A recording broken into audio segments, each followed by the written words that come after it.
হৰে কৃষ্ণ। মোৰ আৱাজ শুনিবলৈ পাইছে আপোনালোকে?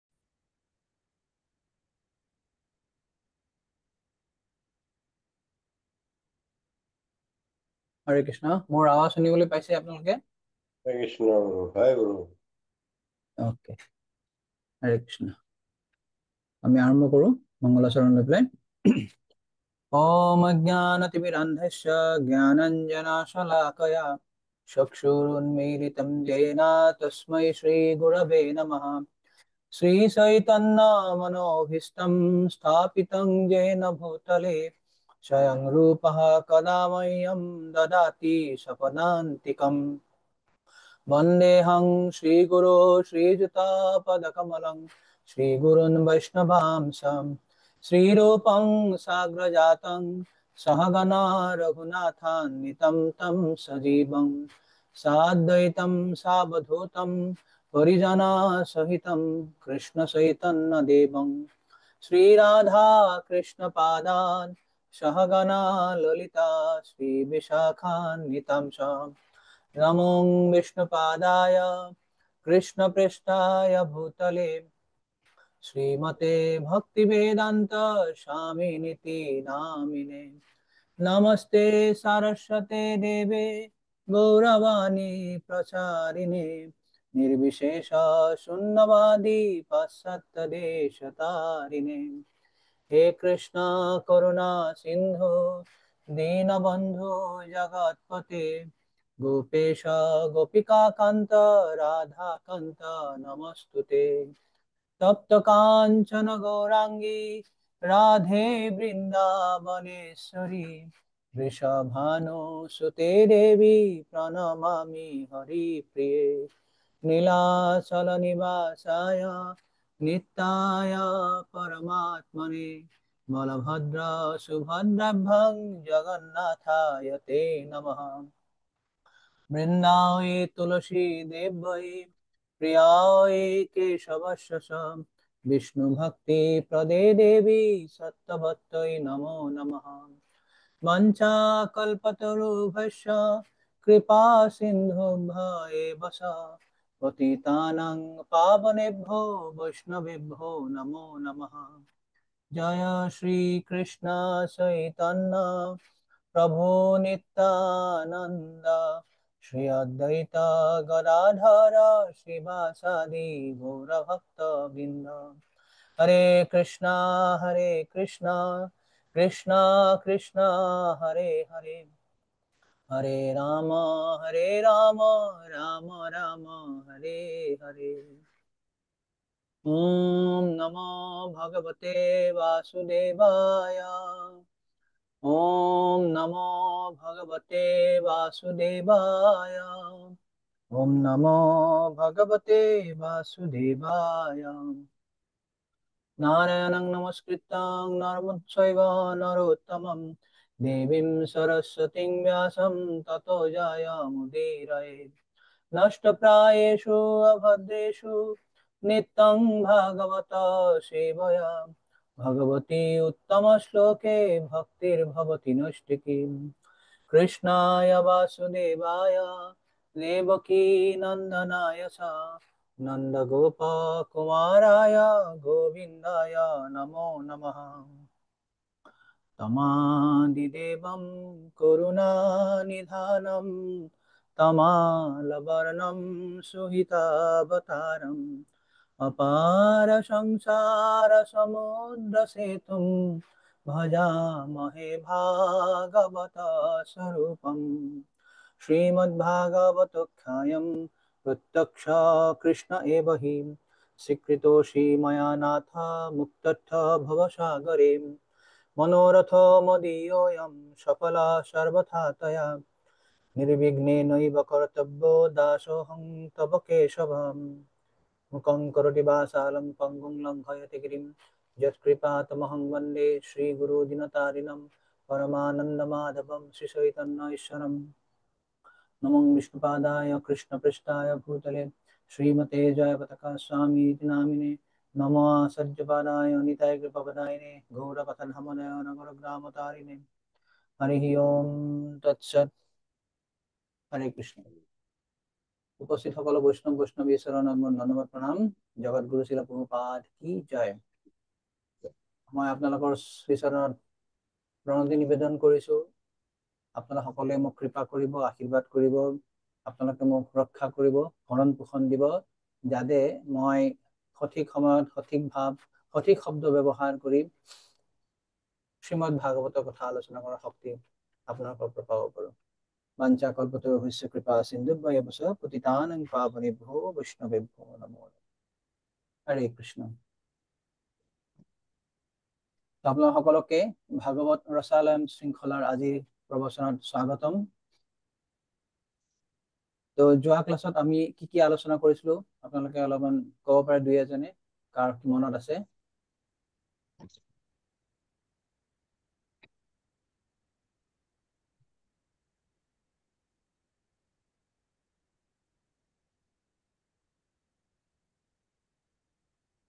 কোনে ক'ব?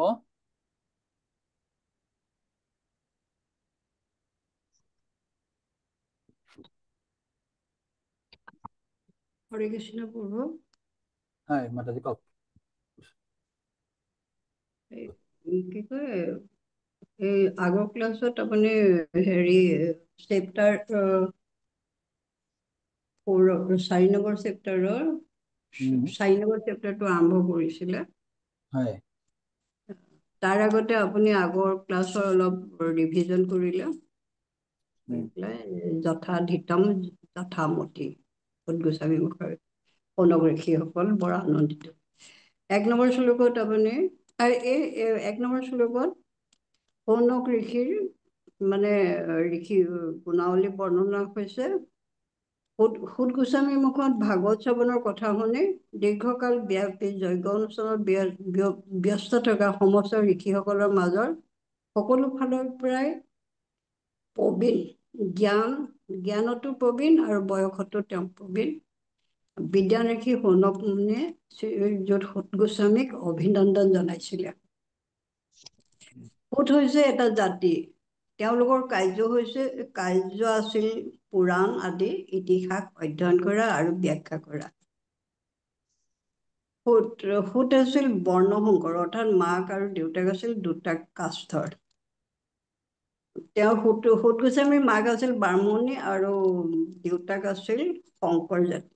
শংকৰ, সেইটো শংকৰ নে কি বাৰু? মই বেলেগ বাৰু বৰ্ণশংকৰ, তালব্য শ নহয়, দন্ত্য শ, বৰ্ণশংকৰ। তেওঁলোকক সেইটো বিলোমী জাতি বুলি কোৱা হয়, অৰ্থাৎ নিষ্কুল।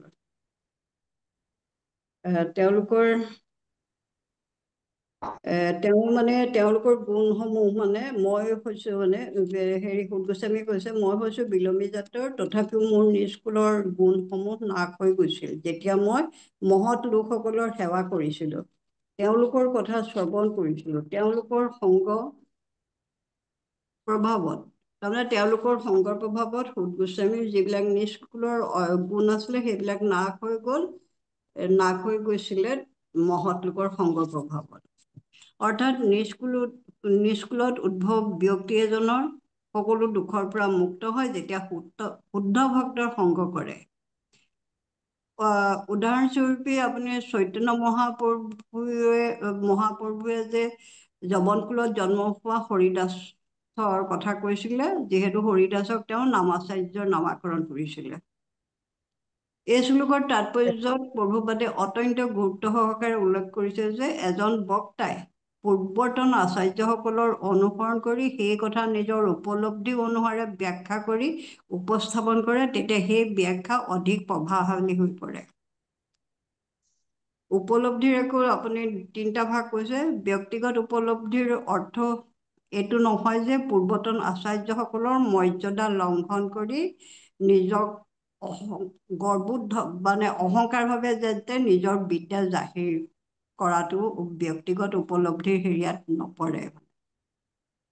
বক্তা অৱশ্যে পূৰ্ণৰূপে পূৰ্বতন আচাৰ্যসকলৰ প্ৰতি শ্ৰদ্ধা সম্পন্ন হ'ব লাগিব আৰু সেই বিষয়ে তেওঁ ইমান ভালভাৱে অৱগত হ'ব লাগিব যাতে তেওঁ বিশেষ অৱস্থা সেইখিনি উপস্থাপন কৰিব পাৰে।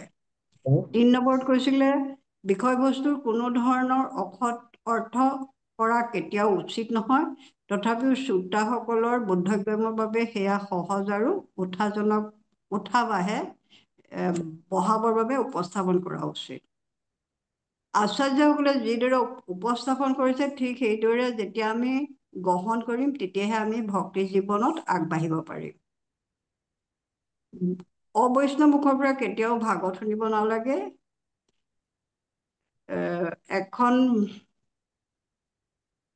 যেতিয়া এখন ভাগৱত সভাত শ্ৰোতা, বক্তা আৰু বিষয়বস্তু এই তিনিটা থাকিবই লাগিব। সেই বক্তাজন হ'ব লাগিব ভগৱত প্ৰধান, ভগৱানে হৈছে তেওঁৰ উপাস্য দেৱতা। বক্তাজনৰ বিষয়বস্তু হ'ব লাগিব যে ভগৱান উদাৰ, আৰু শ্ৰোতা হ'ব লাগিব অত্যন্ত উৎসুক। তাৰপিছতে আপুনি 1 নম্বৰ শ্লোকটোৰ মই সিমানখিনিয়ে কৰিলোঁ। 2 নম্বৰ শ্লোকত 2 নম্বৰ শ্লোকত কৈছে যে ঋষিসকল অত্যন্ত আনন্দিত হৈ শৌনক ঋষিয়ে সুত গোস্বামীক প্ৰশংসা কৰি কৈছে যে আপুনি অত্যন্ত ভাগ্যশালী। আপুনি দয়া কৰি পূৰ্বে সুখদেৱ গোস্বামীয়ে বৰ্ণনা কৰা শ্ৰীমদ ভাগৱতৰ পবিত্ৰ বাণী আমাক শুনাওক। ভাগৱত ব্যাখ্যা মায়াবাদীৰ পৰা কেতিয়াও শুনা উচিত নহয়, কাৰণ তেওঁলোকে ভগৱানৰ অপ্ৰাকৃত লীলাসমূহত প্ৰৱেশ কৰিব নোৱাৰে। তেওঁলোকে মাত্ৰ নিজৰ মতবাদ প্ৰতিষ্ঠাৰ বাবে ভাগৱতৰ কদৰ্থ কৰে। পেছাদাৰী ভাগৱত পাঠকে তেওঁলোকে পোনেই ভাগৱতৰ 10ম স্কন্ধত প্ৰৱেশ কৰি ভগৱানৰ গুহ্যতম লীলাৰ ভ্ৰান্ত ব্যাখ্যা কৰে।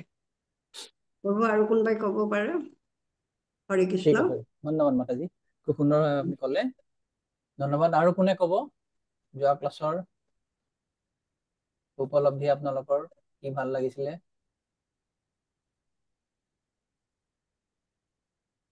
ধীৰ শ্ৰীধৰ বাবু। হৰে কৃষ্ণ প্ৰভু। ভেৰি গুড, কওক। মাতাজী সুন্দৰকৈ 2 নম্বৰলৈকে ক'লে।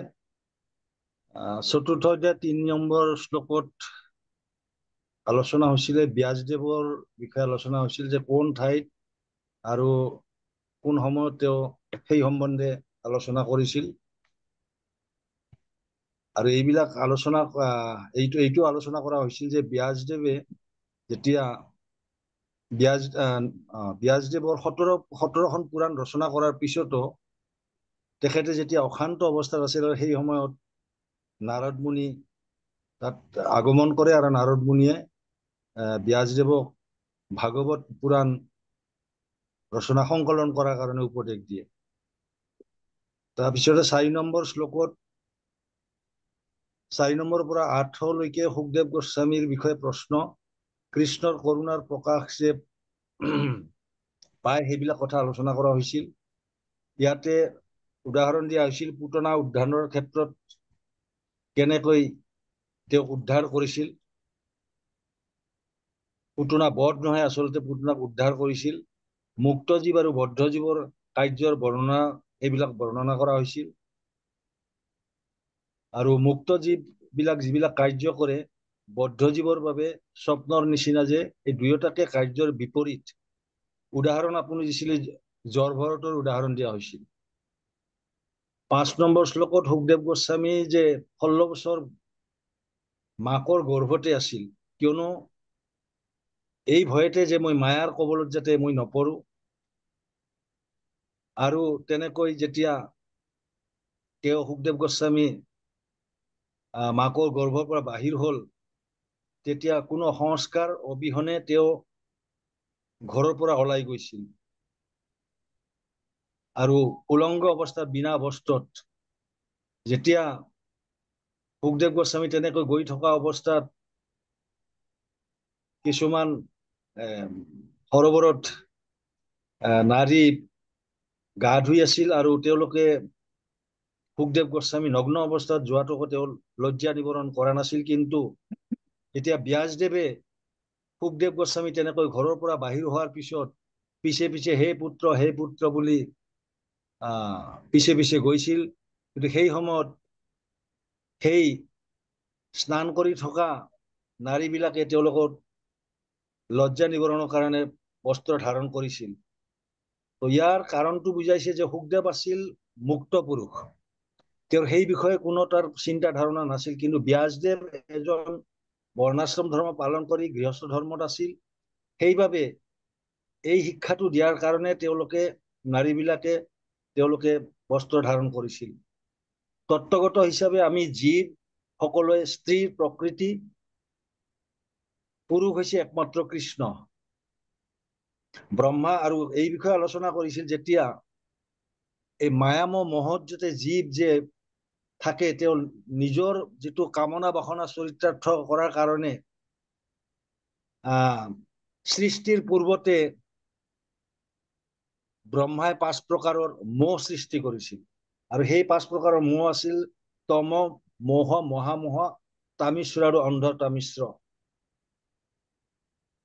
এই অজ্ঞানতা যদি সৃষ্টি নকৰিলেহেঁতেন, তেনেহলে জীৱ নিজৰ কামনা বাসনা পূৰ্ণৰ কাৰণে তেওঁলোক নিজৰ অৰ্থাৎ স্বৰূপটো বুজি পালিহেঁতেন। আৰু স্বৰূপটো যদি বুজি পায়, তেতিয়াহলে জানিব মইতো কৃষ্ণৰ নিত্য দাস। গতিকে যিটো উদ্দেশ্যত বা যিটো কামনা বাসনা চৰিতাৰ্থ কৰাৰ কাৰণে জড় জগতত পতিত হৈছে, তো সেই কামনা বাসনা চৰিতাৰ্থ নহলহেঁতেন। সেইকাৰণে 5 প্ৰকাৰৰ মোহ সৃষ্টি কৰে।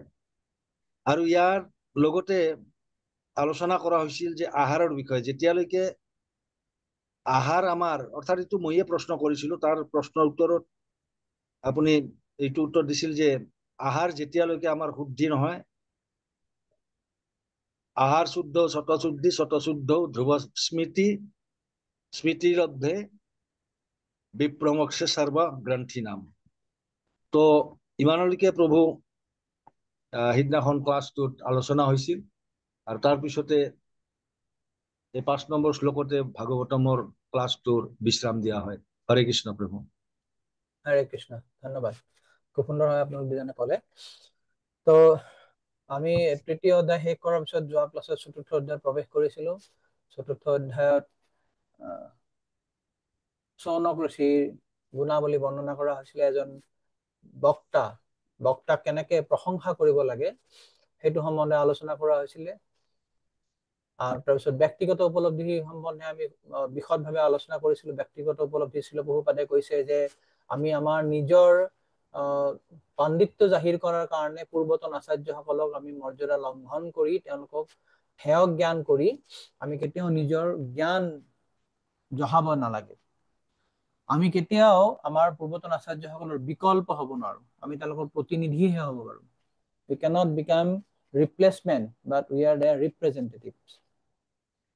আৰু দ্বিতীয়তে হৈছে আমাৰ পূৰ্বতন আচাৰ্যসকলৰ প্ৰতি আমাৰ গভীৰ আস্থা থাকিব লাগে, বিশ্বাস থাকিব লাগে। যদি আমি পূৰ্বতন আচাৰ্যসকলৰ প্ৰতি গভীৰ আস্থাৰ বিশ্বাসেৰে যদি তেওঁলোকৰ জ্ঞানটো আমি গ্ৰহণ কৰিব পাৰো, তেতিয়াহে আমি সেই জ্ঞান আমাৰ অধস্তনসকল বা আমাৰ পৰৱৰ্তী যিসকল ভক্ত তেওঁলোকক আমি দিব পাৰিম। আৰু এনেদৰে গুৰু পৰম্পৰা ধাৰাত কি হয়, ভগৱান কৃষ্ণৰ পৰা অহা যে আধ্যাত্মিক জ্ঞানটো খুব স্বচ্ছভাৱে পৰৱৰ্তী শিষ্যসকললৈ বিতৰণ হ'ব পাৰে। এইটোৱে কোৱা হৈছে যে আমাৰ সকলোৰে এটা ভূমিকা হৈছে, আমি গুৰুৱে হওঁ বা শিষ্যই হওঁ, আমাৰ ভূমিকা হ'ব স্বচ্ছ মাধ্যম এটাৰ নিচিনা, ট্ৰেন্সপাৰেণ্ট ভায়া মিডিয়া। যেতিয়াই কৃষ্ণৰ পৰা ট্ৰেন্সেন্ডেন্টেল নলেজটো আমি ট্ৰেন্সপাৰেণ্টলি ট্ৰেন্সফাৰ কৰিম, তেতিয়া যিয়ে এই জ্ঞানটো পাব, তেতিয়া তেওঁলোকৰ হাৰ্টটো ট্ৰেন্সফৰ্ম হ'ব, হৃদয়ৰ পৰিৱৰ্তন হ'ব। তো এইকাৰণে গুৰু পৰম্পৰাৰ ধাৰাৰ প্ৰতি আমাৰ শ্ৰদ্ধা বিশ্বাস থকা উচিত। আৰু যদি আমি এইভাৱে আমাৰ গুৰু পৰম্পৰাৰ ধাৰাৰ প্ৰতি যদি আমি নিজৰ শ্ৰদ্ধা বিশ্বাস ৰাখো, তেতিয়াহ'লে আমি সেই জ্ঞানটো আমি নিজে উপলব্ধি কৰিব পাৰিম। আৰু সেই উপলব্ধি কৰা জ্ঞানেৰে আমি যেতিয়া অন্যসকলৰো আমি হৃদয়ৰ পৰিৱৰ্তন ঘটাব পাৰিম। তো মূলত আমি পাইছিলো যে শৌনক ঋষিসকলে সূত গোস্বামীক চতুৰ্থ অধ্যায়ত আৰু 3 ধৰণৰ প্ৰশ্ন কৰিব। ইতিমধ্যে প্ৰথম অধ্যায়ত 6টা প্ৰশ্ন কৰিছিলে। 6টা প্ৰশ্নৰ উত্তৰ সূত গোস্বামীয়ে দ্বিতীয় আৰু তৃতীয় অধ্যায়ত দিলে। এতিয়া এই চতুৰ্থ অধ্যায়ত আমি দেখিলো যে শৌনকাৰী ঋষিসকলে তেওঁলোকে আৰু 3টা প্ৰশ্ন কৰিছে। সেই 3টা প্ৰশ্ন হৈছে যে যেতিয়া তৃতীয় অধ্যায়ৰ শেষত ক্ষুদ্ৰ গোস্বামী ক'লে যে মই যিভাৱে উপলব্ধি কৰিছো, মই যিভাৱে মোৰ গুৰুদেৱৰ পৰা শ্ৰীমদ ভাগৱত শ্ৰৱণ কৰিছো, সেই ভাৱেৰে মই আপোনালোকক শ্ৰীমদ ভাগৱত কম, যি শ্ৰীমদ ভাগৱত হৈছে কলিযুগত সূৰ্যৰ নিচিনা উদয় হৈছে, কলিযুগৰ মানুহৰ আধ্যাত্মিক দৃষ্টি ঘূৰাই অনাৰ কাৰণে। কলো নষ্টাদৃশমেশ পুৰাণৰ কৌধুনা অদিত। এইটো শুনাৰ পিছত শৌনক ঋষিসকলে অত্যন্ত আনন্দিত হৈ তেওঁক প্ৰশংসা কৰিলে আৰু তেওঁলোকে ভাগৱত সম্বন্ধে আৰু বিশদভাৱে জানিবলৈ ইচ্ছা কৰিলে। সেইকাৰণে তেওঁলোকে প্ৰথমতে ভাগৱত সম্বন্ধে বা ভাগৱতৰ বক্তা মানে ৰচয়িতাৰ সম্বন্ধে প্ৰশ্ন কৰিলে যে ব্যাসদেৱে ক'ত, কেতিয়া, কেনেকে, কাৰ অনুপ্ৰেৰণাত এই ভাগৱতম ৰচনা কৰিছিলে। সেইটো হৈছে এটা এক সেট প্ৰশ্ন। দ্বিতীয় সেট প্ৰশ্ন কৰিছিলে যে ভাগৱতৰ বক্তা সম্বন্ধে, সুখদেৱ গোস্বামী সম্বন্ধে। সেই সুখদেৱ গোস্বামী হৈছে ব্যাসদেৱৰ পুত্ৰ, তেওঁ মহাযোগী, কিন্তু তেওঁ এনেদৰে বিচৰণ কৰিছিলে যে যিহেতু তেওঁ আত্মাৰাম, যিহেতু তেওঁ অৱধূত, তেওঁ এইকাৰণে এজন মূঢ় ব্যক্তি বা বোবা ব্যক্তি বা উন্মাদ ব্যক্তিৰ নিচিনা বিচৰণ কৰিছিলে। তো এই ধৰণে তেওঁক কেনেকে চিনি পাইছিলে যে সুখদেৱ সম্বন্ধে আৰু কিছু প্ৰশ্ন আজি আমি আলোচনা কৰিম। আৰু লাষ্টত আৰু এটা সেট প্ৰশ্ন কৰিব যে ভাগৱতৰ শ্ৰোতা পৰীক্ষিত মহাৰাজ সম্বন্ধে। তো আমি এইটো আলোচনা কৰিছিলো যে এই তিনিটা প্ৰশ্নৰ ওপৰত ভিত্তি কৰিয়েই গোটেই প্ৰথম স্কন্ধখনৰ বাকী সোৱাদ আলোচনা কৰা হ'ব। অৰ্থাৎ চতুৰ্থ অধ্যায়ৰ প্ৰায় আধা অংশলৈ 12 নম্বৰ শ্লোকলৈ তেওঁলোকে তিনি ধৰণৰ প্ৰশ্ন কৰিব। তাৰপিছত চতুৰ্থ অধ্যায় 14 নম্বৰ শ্লোকৰ পৰা আৰম্ভ কৰি 19 অধ্যায়ৰ শেষলৈকে এই তিনিটা প্ৰশ্নৰ উত্তৰ আমি সূত গোস্বামীৰ পৰা পাম।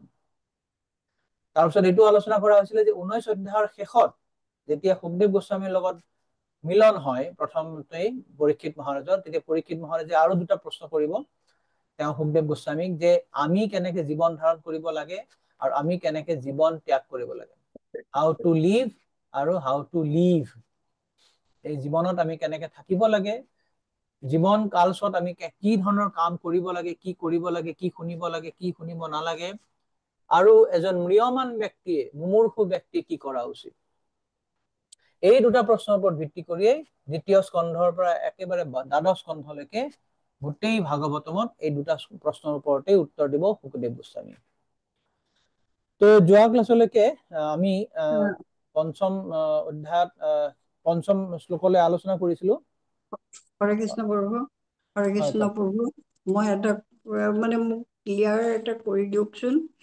আপুনি যে ব্যাসদেৱৰ পুত্ৰ সুখদেৱ গোস্বামী ক'লে যে প্ৰথমে এজন তেওঁ মহাযোগী, তাৰপিছত ক'লে তেওঁ ব্ৰহ্মবাদী, তাৰপিছত ক'লে অদ্বৈতবাদী, তাৰপিছত হ'ল তেওঁ কৃষ্ণ ভক্ত, এজন একান্ত কৃষ্ণ ভক্ত। এই বস্তুটো মোৰ মানে হেৰি হোৱা নাই, ক্লিয়াৰ হোৱা নাই।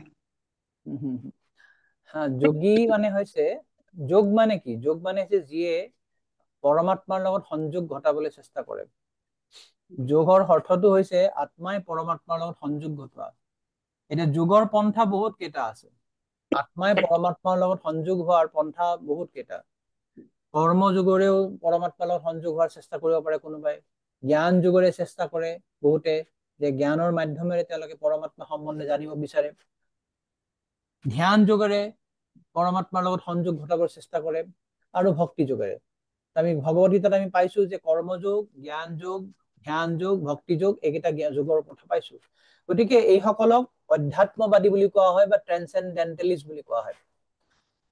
এতিয়া এই চাৰিটা হৈছে পন্থা বা ৰাস্তা, যাৰ মাধ্যমেৰে মানুহে ভগৱত উপলব্ধি বা পৰম সত্য উপলব্ধি কৰাৰ চেষ্টা কৰিব পাৰে। তো তেওঁ সেই হিচাপে তেওঁ এজন আছিলে মহাযোগী। এতিয়া প্ৰথম অৱস্থাত সুখদেৱ গোস্বামী আছিলে এজন ব্ৰহ্মবাদী বুলি কোৱা হয় বা অদ্বৈতবাদী বুলি কোৱা হয়। অদ্বৈতবাদী মানে তেওঁ ভগৱান বা পৰম সত্য আৰু ৰূপ আছে বুলি তেওঁ বিশ্বাস কৰা নাছিলে। তেওঁ জানিছিলে যে এজন পৰম সত্য আছে, যেনেদৰে জ্ঞানীসকলে এইটো বিশ্বাস কৰে যে পৰম সত্য আছে, কিন্তু সেই পৰম সত্যৰ কোনো ৰূপ নাই। পৰম সত্য হৈছে পৰম ব্ৰহ্ম, তেওঁ নিৰাকাৰ, সকলোতে সৰ্বব্যাপ্ত হিচাপে থাকে। এইটো হৈছে নিৰাকাৰবাদী বিলাকৰ মূল দৰ্শন, যিটো অদ্বৈতবাদীসকলে কয়। কিন্তু এটা সামান্য পাৰ্থক্য এটা আছে, যিসকল নিৰাকাৰবাদী, নিৰাকাৰবাদীৰ দুটা ভাগ আছে। এটা আছে ব্ৰহ্মবাদী আৰু এটা আছে অদ্বৈতবাদী বা মায়াবাদী।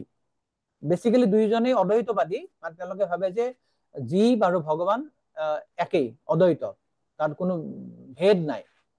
কিন্তু এই নিৰাকাৰ বা তেওঁলোকে নিৰাকাৰবাদী কিয় কোৱা হয় যে দুইটাই ব্ৰহ্মবাদী হওক বা মায়াবাদী হওক, তেওঁলোকে দুই ধৰণৰ ব্যক্তিয়ে এইটো বিশ্বাস কৰে যে ভগৱানৰ বা পৰম সত্যৰ কোনো ৰূপ নাই। কিন্তু তাৰ ভিতৰত যিসকল ব্ৰহ্মবাদী তেওঁলোকে যে পৰম সত্যৰ ৰূপ নাই এইটো বিশ্বাস কৰে, কিন্তু তেওঁলোকে পৰম সত্যক মানে যে এনেকুৱা ভাৱ এটা নকৰে যে যেতিয়া পৰম সত্য এই ধৰাধামত আহে তেওঁ মায়াৰ ৰূপ এটা লৈ লয়। যে যেনেকে কৃষ্ণ যেতিয়া আহিব তেতিয়া কৃষ্ণৰ ৰূপটো যিসকল মায়াবাদী তেওঁলোকে কয় যে কৃষ্ণ এটা মায়াৰ জড় ৰূপ এটা লৈছে, অৰ্থাৎ কৃষ্ণ পৰম সত্য মায়াৰ অধীন হৈ গৈছে। সেইকাৰণে যিসকল মায়াবাদী তেওঁলোকে কয় যে আমি এতিয়া মায়াৰ দ্বাৰা আবৃত্ত হৈ আছো, আমাৰ পৰা যেতিয়া মায়াৰ আৱৰণটো গুচি যাব তেতিয়া আমি বিলাকো ভগৱান হৈ যাম। এই দৰ্শনটো হৈছে মায়াবাদী দৰ্শন। তো প্ৰভুপাদে আৰু আমাৰ পূৰ্বতন আচাৰ্য বিলাকে কৈছে যে এই দৰ্শন আটাইতকৈ ভয়ংকৰ দৰ্শন। ব্ৰহ্মবাদী বিলাকে ভগৱানৰ ৰূপ নামানে, নাই সেইটো তেওঁলোকে মানে, কিন্তু ভগৱান মায়াৰ অধীন তেওঁলোকে সেইটো বিশ্বাস নকৰে। তেওঁলোকে খালি এইটোৱে বিশ্বাস কৰে যে ভগৱানৰ বা পৰম সত্যৰ ৰূপ নাই, তেওঁ নিৰাকাৰ। কিন্তু মায়াবাদী বিলাক তাতকৈও বেছি ভয়ংকৰ, ব্ৰহ্মবাদীতকৈও বেছি ভয়ংকৰ। তেওঁলোকে আকাৰ নাই বুলিতো মানেই, কিন্তু তেওঁলোকে আৰু এটা মস্ত বড় ডাঙৰ এটা অপৰাধ কৰে। এইটো হৈছে যে যেতিয়া পৰম সত্য আহে অৱতৰণ কৰে তেওঁ মায়াৰ অধীন হৈ পৰে। তো এইটোৰ কাৰণে চৈতন্য মহাপ্ৰভু কৈছে যে মায়াবাদী ভাষ্য শুনিলে হয় সৰ্বনাশ। আমি এইকাৰণে মায়াবাদীৰ ভাষ্য বা মায়াবাদী ভক্তৰ লগত কেতিয়াও আমি আদান প্ৰদান কৰিব নালাগে, তেওঁলোকৰ ভাষ্য পঢ়িব নালাগে, ভাষ্য শুনিব নালাগে। কাৰণ তেওঁলোকৰ এই গোটেই ধাৰণাটোৱে আটাইতকৈ এটা ডাঙৰ এটা অপৰাধমূলক এটা ধাৰণা। আৰু এইটো তেওঁলোকে এটা ডাঙৰ এটা অপৰাধ কৃষ্ণৰ চৰণত, কিয়নো যেতিয়াই তেওঁলোকে কব যে কৃষ্ণৰ কোনো ৰূপ নাই আৰু কৃষ্ণ যেতিয়া ইয়াত আহে তেওঁ মায়াৰ অধীন হৈ যায়, এই ধাৰণা বা এই দৰ্শনটো হৈছে আটাইতকৈ ভয়ংকৰ ধাৰণা। সেইকাৰণে চৈতন্য মহাপ্ৰভুৱে আমাক সাৱধান বাণী শুনাইছে যে মায়াবাদী ভাষ্য শুনিলে হয় সৰ্বনাশ। তো সুখদেৱ গোস্বামী তেওঁ নিৰাকাৰবাদী আছিলে, তেওঁ ভগৱানৰ ৰূপ আছিল বুলি বিশ্বাস কৰা নাছিলে। কিন্তু যেতিয়াই শ্ৰীমদ ভাগৱতমৰ এই দুটা শ্লোকৰ মাধ্যমেৰে ভগৱান কৃষ্ণৰ কৰুণা, ভগৱান কৃষ্ণৰ ৰূপ সম্বন্ধে যেতিয়া শুনিলে, ৰূপ মাধুৰী বিষয়টো শ্ৰৱণ কৰিলে, তেতিয়া তেওঁ আৰু জানিবৰ কাৰণে ইচ্ছা হল। আৰু তাৰপিছত আহি যেতিয়া তেওঁ দেউতাকৰ পৰা ব্যাসদেৱ মুনিৰ পৰা যেতিয়া তেওঁ গোটেই ভাগৱতখন শ্ৰৱণ কৰিলে, তেতিয়া তেওঁ শুদ্ধ ভক্তত পৰিণত হল। ঠিক তেনেদৰে আমি তৃতীয় অধ্যায়তো পাওঁ, যেনে চাৰি কুমাৰ যেতিয়া তেওঁলোক আছিলে ব্ৰহ্মবাদী, কিন্তু তেওঁলোকে যেতিয়া গৈ পেলাই বৈকুণ্ঠত নাৰায়ণৰ দৰ্শন পালে, নাৰায়ণৰ চৰণ কমলত অৰ্পিত তুলসীৰ ঘ্ৰাণটো যেতিয়া তেওঁলোকে পালে, তেতিয়া তেওঁলোকো শুদ্ধ ভক্তত পৰিণত হৈছিল। তস্যাৰবিন্দ নয়নস্য পদাৰবিন্দ কিঞ্জলকমিশ্ৰ তুলসী মকৰন্দ বায়ু অন্তৰ্গত সকাৰেণ প্ৰবিষ্ট নিস্তং। তাৰমানে কথাটো হৈছে, শ্লোকত কৈছে সেই যে কৃষ্ণৰ তস্যাৰবিন্দ নয়নস্য পদাৰবিন্দ, তেওঁ পদাৰবিন্দ তেওঁৰ চৰণ কমলৰ কিঞ্জলক মিশ্ৰ তুলসী, যে কেশৰ মিশ্ৰিত তুলসী পাতৰ যে সুগন্ধিটো যেতিয়াই এই চাৰি কুমাৰৰ নাকৰ ৰন্ধ্ৰেৰে যেতিয়া প্ৰৱেশ কৰিলে, তেতিয়া তেওঁলোকৰ চিত্ত বিক্ষিপ্ত হৈ গল। সেই ঘ্ৰাণটোৱে তেওঁলোকৰ চেতনাটো ঘূৰাই দিলে আৰু তেওঁলোক ভগৱানৰ শুদ্ধ ভক্তত পৰিণত হল। আমি ইয়াৰ পিছত পাম যে কেনেকে সুখদেৱ গোস্বামী, আপুনি যিটো প্ৰশ্ন কৰিছে ঠিক এনেকুৱা এটা প্ৰশ্ন কৰিব শৌনকাদি ঋষিসকলে, যে তেওঁ আছিলে এজন অদ্বৈতবাদী বা মায়াবাদী নিচিনা, তেওঁ কেনেকে মহান ভাগৱত পৰিণত হল, তেওঁ কিয় বিৰক্ত সন্যাসীৰ পৰা তেওঁ আহি কেনেকে ইমান মহান এখন গ্ৰন্থ পঢ়াৰ কাৰণে কেনেকে তেওঁ বহি গল।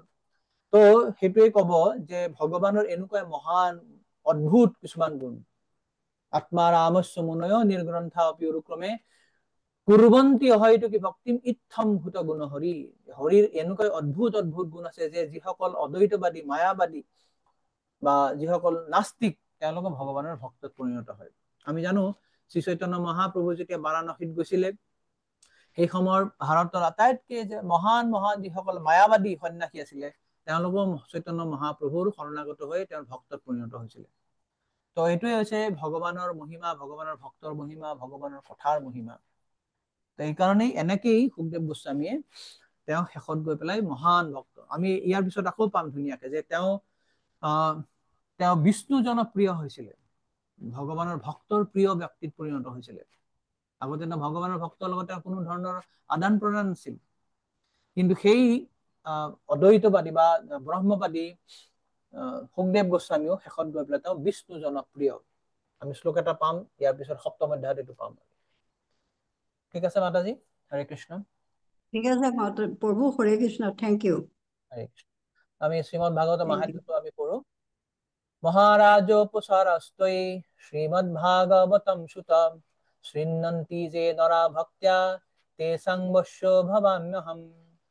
হে পুত্ৰ, মহাৰাজোচিত সামগ্ৰীসমূহৰ সৈতে ভক্তি ভাৱেৰে যি ব্যক্তিয়ে শ্ৰীমদ ভাগৱতৰ কথা শ্ৰৱণ কৰে, মই সেই ব্যক্তিৰ বশীভূত হৈ যাওঁ। অৰ্থাৎ শ্ৰীমদ ভাগৱতৰ ইয়াত কৈছে যে শ্ৰীমদ ভাগৱতৰ কথা যেতিয়া শুনিবৰ কাৰণে যিয়ে মহাৰাজোচিত সামগ্ৰীসমূহৰ সৈতে, মানে যেনেকে আমি ভগৱানৰ পূজা কৰিবলৈ যাওঁতে বিভিন্ন ধৰণৰ উপকৰণ লৈ যাওঁ, ফল মূল, বিভিন্ন ধৰণৰ ধূপ দীপ লৈ যাওঁ, ষোড়োপচাৰ বুলি কোৱা হয়, 16 ধৰণৰ বিভিন্ন ধৰণৰ উপচাৰেৰে যেনেকে ভগৱানৰ বিগ্ৰহৰ আৰাধনা কৰা হয়, পূজা কৰা হয়, ঠিক একে ধৰণে কোনোবাই যদি শ্ৰীমদ ভাগৱত শ্ৰৱণ কৰিব যাওঁতে এই বিভিন্ন সামগ্ৰীসমূহ লৈ গৈ যদি শ্ৰৱণ কৰে, ভগৱান কৈছে যে মই তেওঁৰ বশীভূত হৈ যাওঁ। তো এতিয়া আমি যোৱা ক্লাছত 5 নম্বৰ শ্লোকলৈকে আলোচনা কৰিছিলো। আজি আমি 6 নম্বৰ শ্লোকটো আলোচনা কৰিম। আপোনালোকৰ কিতাপ আছে, পঢ়িব আমাৰ লগে লগে। কথমালক্ষিত পৌৰৈ সম্প্ৰাপ্ত কুৰুজাংগলান উন্মুক্ত মূকজৰবৎ বিচৰণ গজসাব্বয়ে।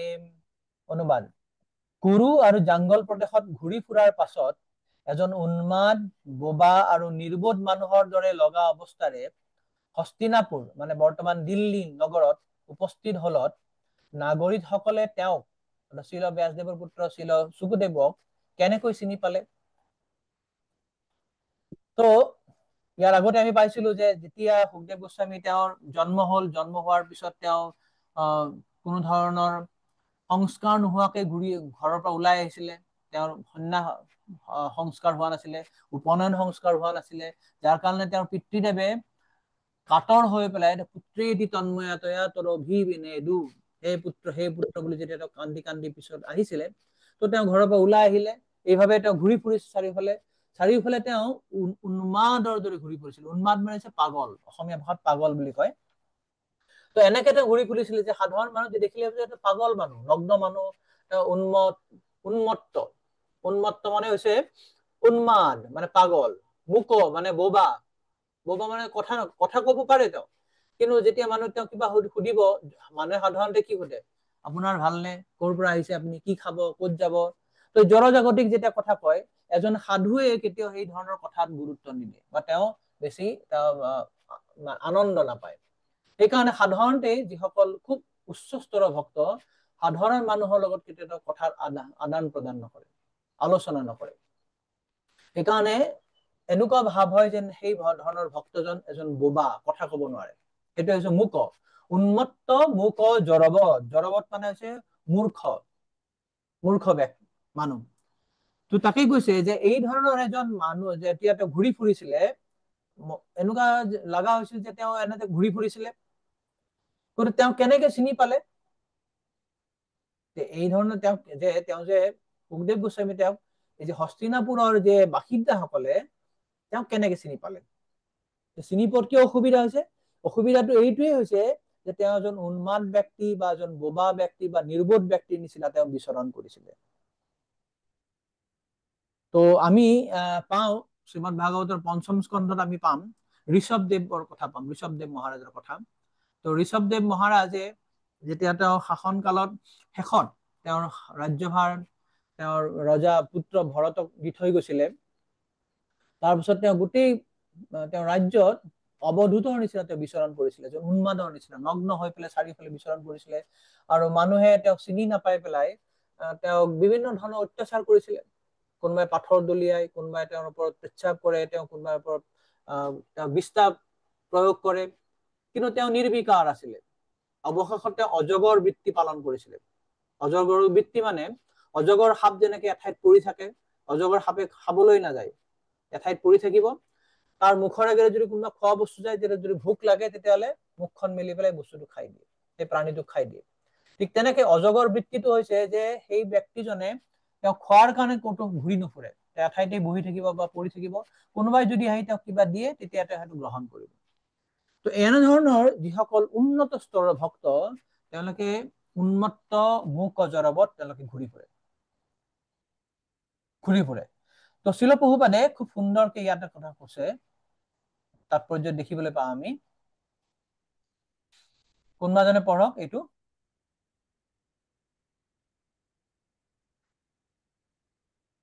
গতিকে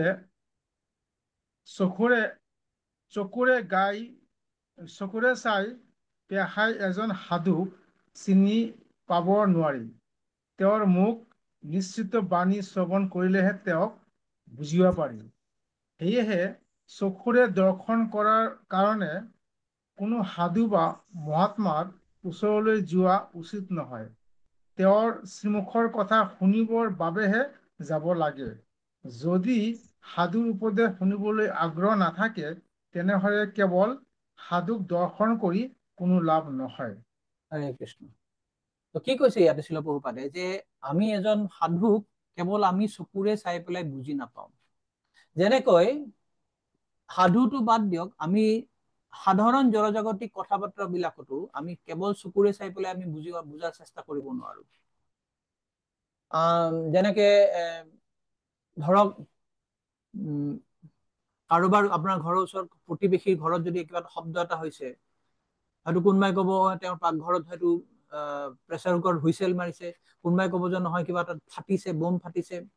তো আমাৰ কৰ্ণেন্দ্ৰিয়ৰ দ্বাৰা সকলো বস্তুকে আমি আচল যে তথ্যটো যিটো পাওঁ, সেই তথ্যটোৰ পৰা আচল তত্ত্বটো আমি বুজি পাব নোৱাৰো। ঠিক তেনেকে চকুৰে চাই পেলাইও আমি আচল বস্তুটো আমি ধৰিব নোৱাৰো, কিয়নো আমাৰ ইন্দ্ৰিয় বিলাক হৈছে অপূৰ্ণ। তো জড়জাগতিক বস্তুৰ ক্ষেত্ৰতো আমাৰ ইন্দ্ৰিয় বিলাকেৰে চকুৰে চাই পেলাই, কাণেৰে শুনি পেলাই, জিহ্বাৰে কিবা বস্তুৰ স্বাদটো গ্ৰহণ কৰি পেলাই আমি আচল তথ্যটো আমি কেতিয়াও সংগ্ৰহ কৰিব নোৱাৰো। যেনেকে আমি অসমীয়া মানুহ বিলাকে জানো, আমলখি খাই পেলাই যদি আমি পানী খাওঁ কেনেকুৱা লাগিব? পানীটো মিঠা লাগিব, কিন্তু পানীটোতো মিঠা নহয়। কিন্তু আমাৰ জিভাই এইটো মানে জ্ঞানটো পাইছে যে পানীখিনি মিঠা, অৰ্থাৎ পানীটো মিঠা নহলেও কিন্তু যিহেতু আমলখিটো খোৱাৰ কাৰণে আমাৰ জিভাখনে পানীটো মিঠা বুলি গ্ৰহণ কৰিছে, বা তাৰ জ্ঞানটো এনেকুৱা হৈছে। এইটো এই কাৰণে হয় কিয়নো আমাৰ ইন্দ্ৰিয় বিলাক পূৰ্ণ নহয়। এইটোৱে মানুহৰ বা সকলো বদ্ধ জীৱৰ চাৰিটা ভুলৰ মাজৰ এটা বা দোষৰ ভিতৰত এটা দোষ হৈছে ভ্ৰম, প্ৰমাদ, বিপ্ৰলিপ্সা, কৰণাপাতৱ। কৰণাপাতৱ মানে আমাৰ ইন্দ্ৰিয় বিলাক অপূৰ্ণ। তো সাধাৰণ জড়জাগতিক দৃষ্টিভংগীৰেও আমাৰ ইন্দ্ৰিয় বিলাকে যিবিলাক জ্ঞান আহৰণ কৰে, সেই জ্ঞান আহৰণো কিন্তু পাৰফেক্ট নহয় বা সম্পূৰ্ণ নহয়। তো আধ্যাত্মিক ক্ষেত্ৰতো আৰু সম্পূৰ্ণ নহব। সেইটো কথাই শিল প্ৰভুপাদে ইয়াত বুজাবলৈ গৈছে যে এজন সাধুক আমি কেৱল চকুৰে চাই পেলাই চিনি পাব নোৱাৰো। আমি দেখিছো যে সাধু এজন গৈ আছে, আমি তেওঁৰ বিষয়ে আমি মন্তব্য কৰি দিওঁ, তেওঁ এজন পাগল সাধু, তেওঁ এজন ভাল সাধু, তেওঁ এজন প্ৰকৃত সাধু, তেওঁ এজন ভণ্ড সাধু। না, আমি কেতিয়াও সেইটো আমি তাৰ এটা কি কলে মুখৰি মাৰিব নোৱাৰো, বা তাৰ এটা আমি সিদ্ধান্ত দিব নোৱাৰো যে চকুৰে চাই পেলাই তেওঁক আমি জাজ কৰিছো বা বিচাৰ কৰিছো। সাধুক যদি আমি চিনিব লাগে, তেতিয়াহ'লে আমি শ্ৰৱণ কৰি পেলাই তেওঁক আমি চিনিব পাৰিম। তেওঁৰ মুখনিসৃত বাণী শুনি পেলাই তেওঁ কি কথা কৈছে, হৰি কথা কিমানটো কৈছে, তেওঁৰ কথাটো কৃষ্ণ কেন্দ্ৰিক হয় নে নহয়, এইবিলাক কথা শুনিলেহে আমি বুজিব পাৰিম যে সেই সাধুজন প্ৰকৃত সাধু নে ভণ্ড সাধু। সেইকাৰণে আমি কেৱল চকুৰে দৰ্শন কৰাৰ কাৰণে কোনোবা সাধু বা মহাত্মাৰ ওচৰলৈ যোৱাটো উচিত নহয়। আমি যদি সাধু যদি দৰ্শন কৰিব লাগে, আমি বহুত কয় যে বলা বলা আমি সাধু চাবলৈ যাওঁ, তেওঁৰ ইমান লম্বা লম্বা দাড়ি। এই যে যোৱা আমাৰ কুম্ভ মেলা হৈ গল, বহুতে কুম্ভ মেলাত গৈছে হিমালয়ৰ পৰা নামি অহা বহুত সাধু বিলাকক চাবৰ কাৰণে। সাধু সন্ত নগ্ন নগ্ন সাধু গৈছে, তাতে নাগা সাধু গৈছে, লম্বা লম্বা দাড়ি আছে। এইবিলাক চাই পেলাই তেওঁলোকে ফটো তুলিব, ষ্টেটাছত দিব, যেন তেওঁলোকৰ জীৱনটো সাৰ্থক হৈ গল, মই ইমান মহান মহান সাধু বিলাকক দৰ্শন কৰিছো। কিন্তু সেইটো আচলতে দৰ্শন কৰাৰ মূল উদ্দেশ্য নহয়। সাধুক দৰ্শন কৰিব লাগে তেওঁ শ্ৰীমুখৰ পৰা হৰি কথা শ্ৰৱণ কৰাৰ পৰা। যদি আমি সাধুৰ পৰা যদি হৰি কথা শ্ৰৱণ নকৰো তেতিয়াহলে ভাগৱতমত আমাক গৰু আৰু গাধাৰ লগত তুলনা কৰা হৈছে। যস্যাত্ম বুদ্ধি কুণপে ত্ৰিধাতুকে স্বধিকলত্ৰাদিষু ভৌম ইজ্জহি যত্তীৰ্থ বুদ্ধি চলিলে নকৰহিচিত জনেষু অভিজ্ঞেষু সএব গোখৰ। শ্ৰীমদ ভাগৱতত ভগৱান কৃষ্ণ উদ্ধৱক এই কথাটো কৈছে, যস্যাত্ম বুদ্ধি কুণপে ত্ৰিধাতুকে, যে এই কুণপ মানে হৈছে বেগ, মোনা। আমাৰ শৰীৰটো এখন মোনাৰ নিচিনা, বেগৰ নিচিনা। আৰু বেগৰ ভিতৰত কি আছে? তিনিটা ধাতু আছে, কফ, পিত্ত, বাত। এই কফ, পিত্ত, বাতৰ সংমিশ্ৰণতে আমাৰ এই শৰীৰৰ ভিতৰত বিভিন্ন বস্তুবিলাক তৈয়াৰ হৈছে। যে কেতিয়াবা তাত মাংস হৈছে, তাৰপিছত ৰক্ত হৈছে, পুজ, তেজ, হাড়, চৰ্ম, এই বিভিন্ন বস্তুবিলাক এই তিনিটা বস্তুৰ সংমিশ্ৰণ, কফ, পিত্ত, বাত।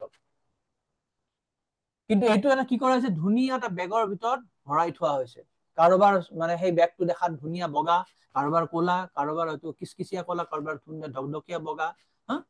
তো আমি সাধাৰণতে এই বেগৰ বাহিৰতো চাই পেলাই আমি আকৃষ্ট হৈ যাওঁ, কিন্তু আচলতে বেগৰ ভিতৰত কি আছে আমি এইটো নুবুজো। সেইকাৰণে কৈছে যে যস্য আত্মবুদ্ধি কুণপে ত্ৰিধাতুকে, যিয়ে এই তিনিটা ধাতুৰে তৈয়াৰ কৰা বেগটোকেই নিজে বুলি ভাবে, অৰ্থাৎ দেহটোকে নিজে বুলি ভাবে, আমি ভাবো এইটোকে কোৱা হয় দেহাত্ম বুদ্ধি। দেহ আত্মবুদ্ধি, আমাৰ দেহাটোকে আত্মা বুলি ভাবা, নিজে বুলি ভাবা। তো প্ৰথম কথাটো কৈছে কৃষ্ণই যে যস্যাত্ম বুদ্ধি কুণপে ত্ৰিধাতুকে। তাৰপিছত কি কৈছে, যস্যাত্ম বুদ্ধি কুণপে ত্ৰিধাতুকে স্বধিকলত্ৰাদিষু ভৌম ইজ্জহি। স্বধিকলত্ৰাদিষু মানে এই যে মোৰ কলত্ৰ, মোৰ স্ত্ৰী, পুত্ৰ, পৰিবাৰ, এইবিলাক হৈছে মোৰ আত্মীয় স্বজন, এওঁলোকে মোৰ আত্মীয় স্বজন। আৰু ভৌম ইজ্জহি, ভৌম ইজ্জহি মানে মই যিখন ঠাইত জন্ম হৈছে সেইখন ঠাই খুব পূজনীয়। যেনেকে আজি পৰা 30 বছৰ আগত অসমত আন্দোলন হৈছিল, তেজ দিম তেল নিদিম, অসমৰ কাৰণে আমি দেহ, আমাৰ নিজৰ প্ৰাণ বিসৰ্জন নিদিম। এইটো হৈছে ভৌম ইজ্জহি, মোৰ ভূমি মানে জননী জননী স্বৰ্গাদপি গৰীয়সী, জননী জন্ম ভবিষ্য স্বৰ্গাদপি গৰীয়সী, যে মোৰ জননী, মোৰ মাতৃ জন্মভূমি স্বৰ্গতকৈও মহান। তো এই ফিলচফি বা দৰ্শনত কোৱা হৈছে যে তেওঁলোক হৈছে গৰু আৰু গাধ। আৰু লাষ্টত কৈছে যত তীৰ্থ বুদ্ধি চলিলে নকৰহিচিত, যিসকলে কেৱল তীৰ্থ কৰিবলৈ যায়, গৈ পেলাই তাত কি কৰে, কেৱল স্নান কৰে। তাৰ বিখ্যাত বিখ্যাত নদীবিলাকত গংগা, যমুনা, বা পুৰীত গলে তাৰ সাগৰত স্নান কৰা, বা পুষ্কৰত গলে তাতে পুষ্কৰণীত স্নান কৰা, যতেই যাওঁ আমি তীৰ্থবিলাকত কেৱল তাতে স্নান কৰিবলৈ যাওঁ। কিন্তু কি কৈছে, নকৰহিচিত, কেতিয়াও আমি কি নকৰো, জনেষু অভিজ্ঞেষু, সেই স্থানত যে অভিজ্ঞ সন্ত মহাত্মা ভগৱত ভক্ত আছে তেওঁলোকৰ কথা আমি যদি শ্ৰৱণ নকৰো, কৃষ্ণই কৈছে সএব গোখৰ, যে তেওঁ গৰু আৰু গাধ, গৰু আৰু গাধতকে বেছি শ্ৰেষ্ঠ নহয়। তো এই কাৰণে এজন সাধুক যদি আমি চিনিব লাগে তেতিয়া আমি তেওঁৰ শ্ৰীমুখৰ পৰা হৰি কথা শুনিব লাগে। আৰু যদি হৰি কথা শুনাৰ যদি আগ্ৰহেই নাই তেতিয়াহলে সেই সাধুক আমি দৰ্শন কৰি একো লাভ নহব। নেক্সট লাইনটো পঢ়ক, পিছৰখিনি পঢ়ক। বাহ্যিক দৃষ্টিত তেওঁক দেখি এজন নিৰ্বোধ, বোবা আৰু উন্মাদ লোক যেন লাগিছিল, কিন্তু প্ৰকৃততে তেওঁই হৈছে সৰ্বশ্ৰেষ্ঠ মহাত্মা। সৰ্বশ্ৰেষ্ঠ মহাত্মা। তো বাহ্যিক দৃষ্টিত সুখদেৱ গোস্বামী দেখি এনেকুৱা হৈছে এজন নগ্ন ব্যক্তি এজন ঘূৰি ফুৰিছে, তেওঁৰ কোনো কাপোৰ চাপোৰ নাই, চুলি আউল বাউল লেতেৰা, কাৰো কথা নাপাতে, পাগলৰ নিচিনা হাঁহে, পাগলৰ নিচিনা কান্দে। বাহ্যিক দৃষ্টি এনেকুৱা এজন উন্মাদ লোকৰ নিচিনা লাগে, কিন্তু তেওঁ হৈছে সৰ্বশ্ৰেষ্ঠ মহাত্মা, ভগৱানৰ মহান ভক্ত তেওঁ। তো আমাৰ ক্ষেত্ৰতো এনেকুৱা হয়, সাধাৰণতে আমাৰ ভক্তবিলাকৰ ক্ষেত্ৰত কেতিয়াবা এনেকুৱা হয়, আমি সাধুবিলাকক কেৱল তেওঁলোকৰ ওচৰত গৈ পেলাই ছবি তোলা, ফটো তোলা, তেওঁ দৃষ্টি আকৰ্ষণ কৰাৰ আমি চেষ্টা কৰো। যেনেকে আমাৰ গুৰুদেৱ যেতিয়া মায়াপুৰত যেতিয়া আহে, বহুত ভক্তই সেইদিনাখন একদম তেওঁৰ ওচৰত গৈ পেলাই ফটো তুলিব, তেওঁক মালা পিন্ধাৰ চেষ্টা কৰিব। এইটো এটা অৰ্থত ঠিক আছে, তেওঁ গুৰুৰ সেৱা কৰিছে, বপু সেৱা কৰিছে, কিন্তু এনেধৰণে গুৰুদেৱক বা মহাত্মা এজনক সেৱা কৰাতকৈ আটাইতকৈ শ্ৰেষ্ঠ সেৱাটো হৈছে তেওঁৰ উপদেশ মানা বা তেওঁৰ আদৰ্শ মানা বা তেওঁৰ আদেশ পালন কৰাটো হৈছে বেছি শ্ৰেষ্ঠ, বেছি ভাল। সেইকাৰণে কোৱা হয় যে দুই ধৰণৰ সেৱা, বপু সেৱা আৰু বাণী সেৱাৰ ভিতৰত বাণী সেৱাটোকে শ্ৰেষ্ঠ বুলি কোৱা হয়। বাণী সেৱা মানে হৈছে সেই মহাত্মা বা সেই গুৰুজন বা সেই ভক্তজনে আমাক কি ধৰণৰ উপদেশ দিছে, সেই উপদেশবিলাক যদি আমি ভালদৰে পালন কৰো, তেতিয়াহ'লে সেই সেৱাটো তেওঁৰ বপু বা তেওঁৰ শাৰীৰিক সেৱা কৰাতকৈ বেছি শ্ৰেষ্ঠ। কিয়? যিহেতু আমি শুদ্ধ ভক্ত নহয়, যিহেতু আমি এতিয়াও জড়জগতিক 3টা গুণৰ অধীনত আছো, আমি যেতিয়া কোনো এজন মহাত্মাৰ যদি শাৰীৰিক সেৱা কৰো, বপু সেৱা কৰো, বহুত ক্ষেত্ৰত আমি কিছুমান ভুল কৰাৰ বা আমি অপৰাধ কৰাৰ কিছুমান প্ৰৱণতা আমাৰ মাজত দেখা দিয়ে। কিয়নো আমি যদি কোনো গুৰুৰ যদি বপু সেৱা কৰিছো, তেওঁৰ পাৰ্চনেল যদি চাৰ্ভিচ দিছো, যদি বহুদিন যদি তেওঁৰ সান্নিধ্যত থাকো, তেতিয়া আমাৰ জড়জাগতিক বুদ্ধিৰ কাৰণে আমি কেতিয়াবা এনেকুৱা ধৰণৰ কথা ভাবো, গুৰুজনটো দেখাত মোৰ নিচিনাই, মই যেনেকে খাওঁ তেওঁ খায়, মই এটা বস্তু খাব ভাল নাপাওঁ, তেওঁ সেইটো বস্তু খাব ভাল নাপায়, তেওঁ এনেকে শুৱে, তেওঁ কাপোৰ পিন্ধে, তেওঁ গা ধুৱে, তো তেওঁৰ আৰু মোৰ মাজত কোনো পাৰ্থক্য নাই। কিন্তু শ্ৰীমদ ভাগৱতত কৈছে আমি গুৰুক এনেকুৱা মৰ্ত বুদ্ধি যদি কৰো, মৰ্ত বুদ্ধি মানে মোৰ নিচিনা, মানে মৰণশীল মানুহৰ যেনেকুৱা স্বভাৱ, সেনেকুৱা স্বভাৱৰ যদি একে জাতীয় বুলি যদি ভাবো, সেইটো এটা ডাঙৰ এটা অপৰাধ। আচাৰ্যমাং বিজানিয়াত নাৱমন্যত কৰ্হিচিত ন মৰ্ত বুদ্ধি অসুয়েত, ন মৰ্ত বুদ্ধি অসুয়েত, যে মৰ্ত বুদ্ধি কৰি পেলাই মই যদি গুৰু এজনক বা মহান ভক্ত এজনক যদি মই তেওঁৰ প্ৰতি ঈৰ্ষা কৰো, সেইটো ডাঙৰ এটা অপৰাধ হৈ যায়। সেইকাৰণে বপু সেৱা কৰাৰ ক্ষেত্ৰত বহুত সাৱধান বাণী কোৱা থাকে, যে আমি কি কি কৰিব লাগে, কি কি কৰিব নালাগে। কিন্তু বাণী সেৱা কৰা তেনেকুৱা কোনো ধৰণৰ বিধি নিষেধ নাই। গুৰুৱে যিখিনি মোক ইনষ্ট্ৰাকশ্যন দিছে বা এজন মহাত্মাই যি ইনষ্ট্ৰাকশ্যন দিছে, নিৰ্দেশ দিছে, সেইখিনি যদি আমি ভালদৰে পালন কৰো, তো তেতিয়াহ'লে আমাৰ বপু সেৱাৰ যিবিলাক আমাৰ অপৰাধ হোৱাৰ প্ৰৱণতা থাকে, তাৰ পৰা আমি বাচি থাকিব পাৰিম। তো এই কাৰণেই আমি সদায় এজন মহাত্মা আমি খুব ভালদৰে চিনি পোৱাৰ চেষ্টা কৰিব লাগে, কেৱল তেওঁৰ কথা কোৱাৰ পৰা। তো আমি শ্ৰীমদ ভাগৱতৰ 5ম স্কন্ধত আৰু এটা সুন্দৰ কাহিনী এটা পাওঁ, যে জড় ভৰত আৰু ৰহুগণৰ কাহিনী। আপোনালোকে শুনিছে বোধে বহুতে, যে জড় ভৰত তেওঁৰ আগৰ জন্মত আছিলে এটা হৰিণৰ পোৱালি, আৰু তাৰ আগত আছিলে তেওঁ ৰজা ভৰত, মহাৰাজ ভৰত, যাৰ ঋষভদেৱৰ কথা অলপ আগতে আমি আলোচনা কৰিছিলো। সেই ঋষভদেৱৰ 100জন পুত্ৰৰ ভিতৰত জ্যেষ্ঠ পুত্ৰৰ নাম আছিলে ভৰত, যাৰ নামেৰেই আমাৰ এই যে গোটেই ভাৰতবৰ্ষ বা গোটেই পৃথিৱীখনৰ নাম এটা সময়ত আছিলে ভাৰতবৰ্ষ। ভাৰতবৰ্ষ মানে কেৱল আমাৰ ইণ্ডিয়া বা এই মেপত যদি আমি দেখো, আমাৰ দেশখনৰ নাম ভাৰতবৰ্ষ এইটোৱে নহয়, গোটেই পৃথিৱীখনৰ নামে এটা সময়ত ভাৰতবৰ্ষ আছিলে। যি হওক, এই ভৰত মহাৰাজ, তেওঁ যিহেতু মৃত্যুৰ সময়ত এটা হৰিণৰ পোৱালিৰ প্ৰতি আসক্ত হৈছিলে, পিছৰ জন্মত তেওঁ হৰিণ হৈ জন্ম হল। তাৰ পিছত তেওঁ জড় ভৰত হৈ জন্ম হৈছিলে। তো জড় ভৰত হোৱাৰ সময়ত তেওঁ পূৰ্বৰ 2টা জন্মৰ স্মৃতি তেওঁ ঘূৰাই পাইছিলে। তেওঁ মনত আছিলে যে তেওঁ এটা সময়ত মহাৰাজ ভৰত আছিলে, তাৰপিছত তেওঁ হৰিণ হব লগা হৈছিলে। সেইকাৰণে এই জড় ভৰতৰ জীৱন চোৱাত তেওঁ একদম এই সুখদেৱ গোস্বামীৰ নিচিনা তেওঁ জীৱন যাপন কৰিছিলে, উন্মত্ত মুক জড়বত।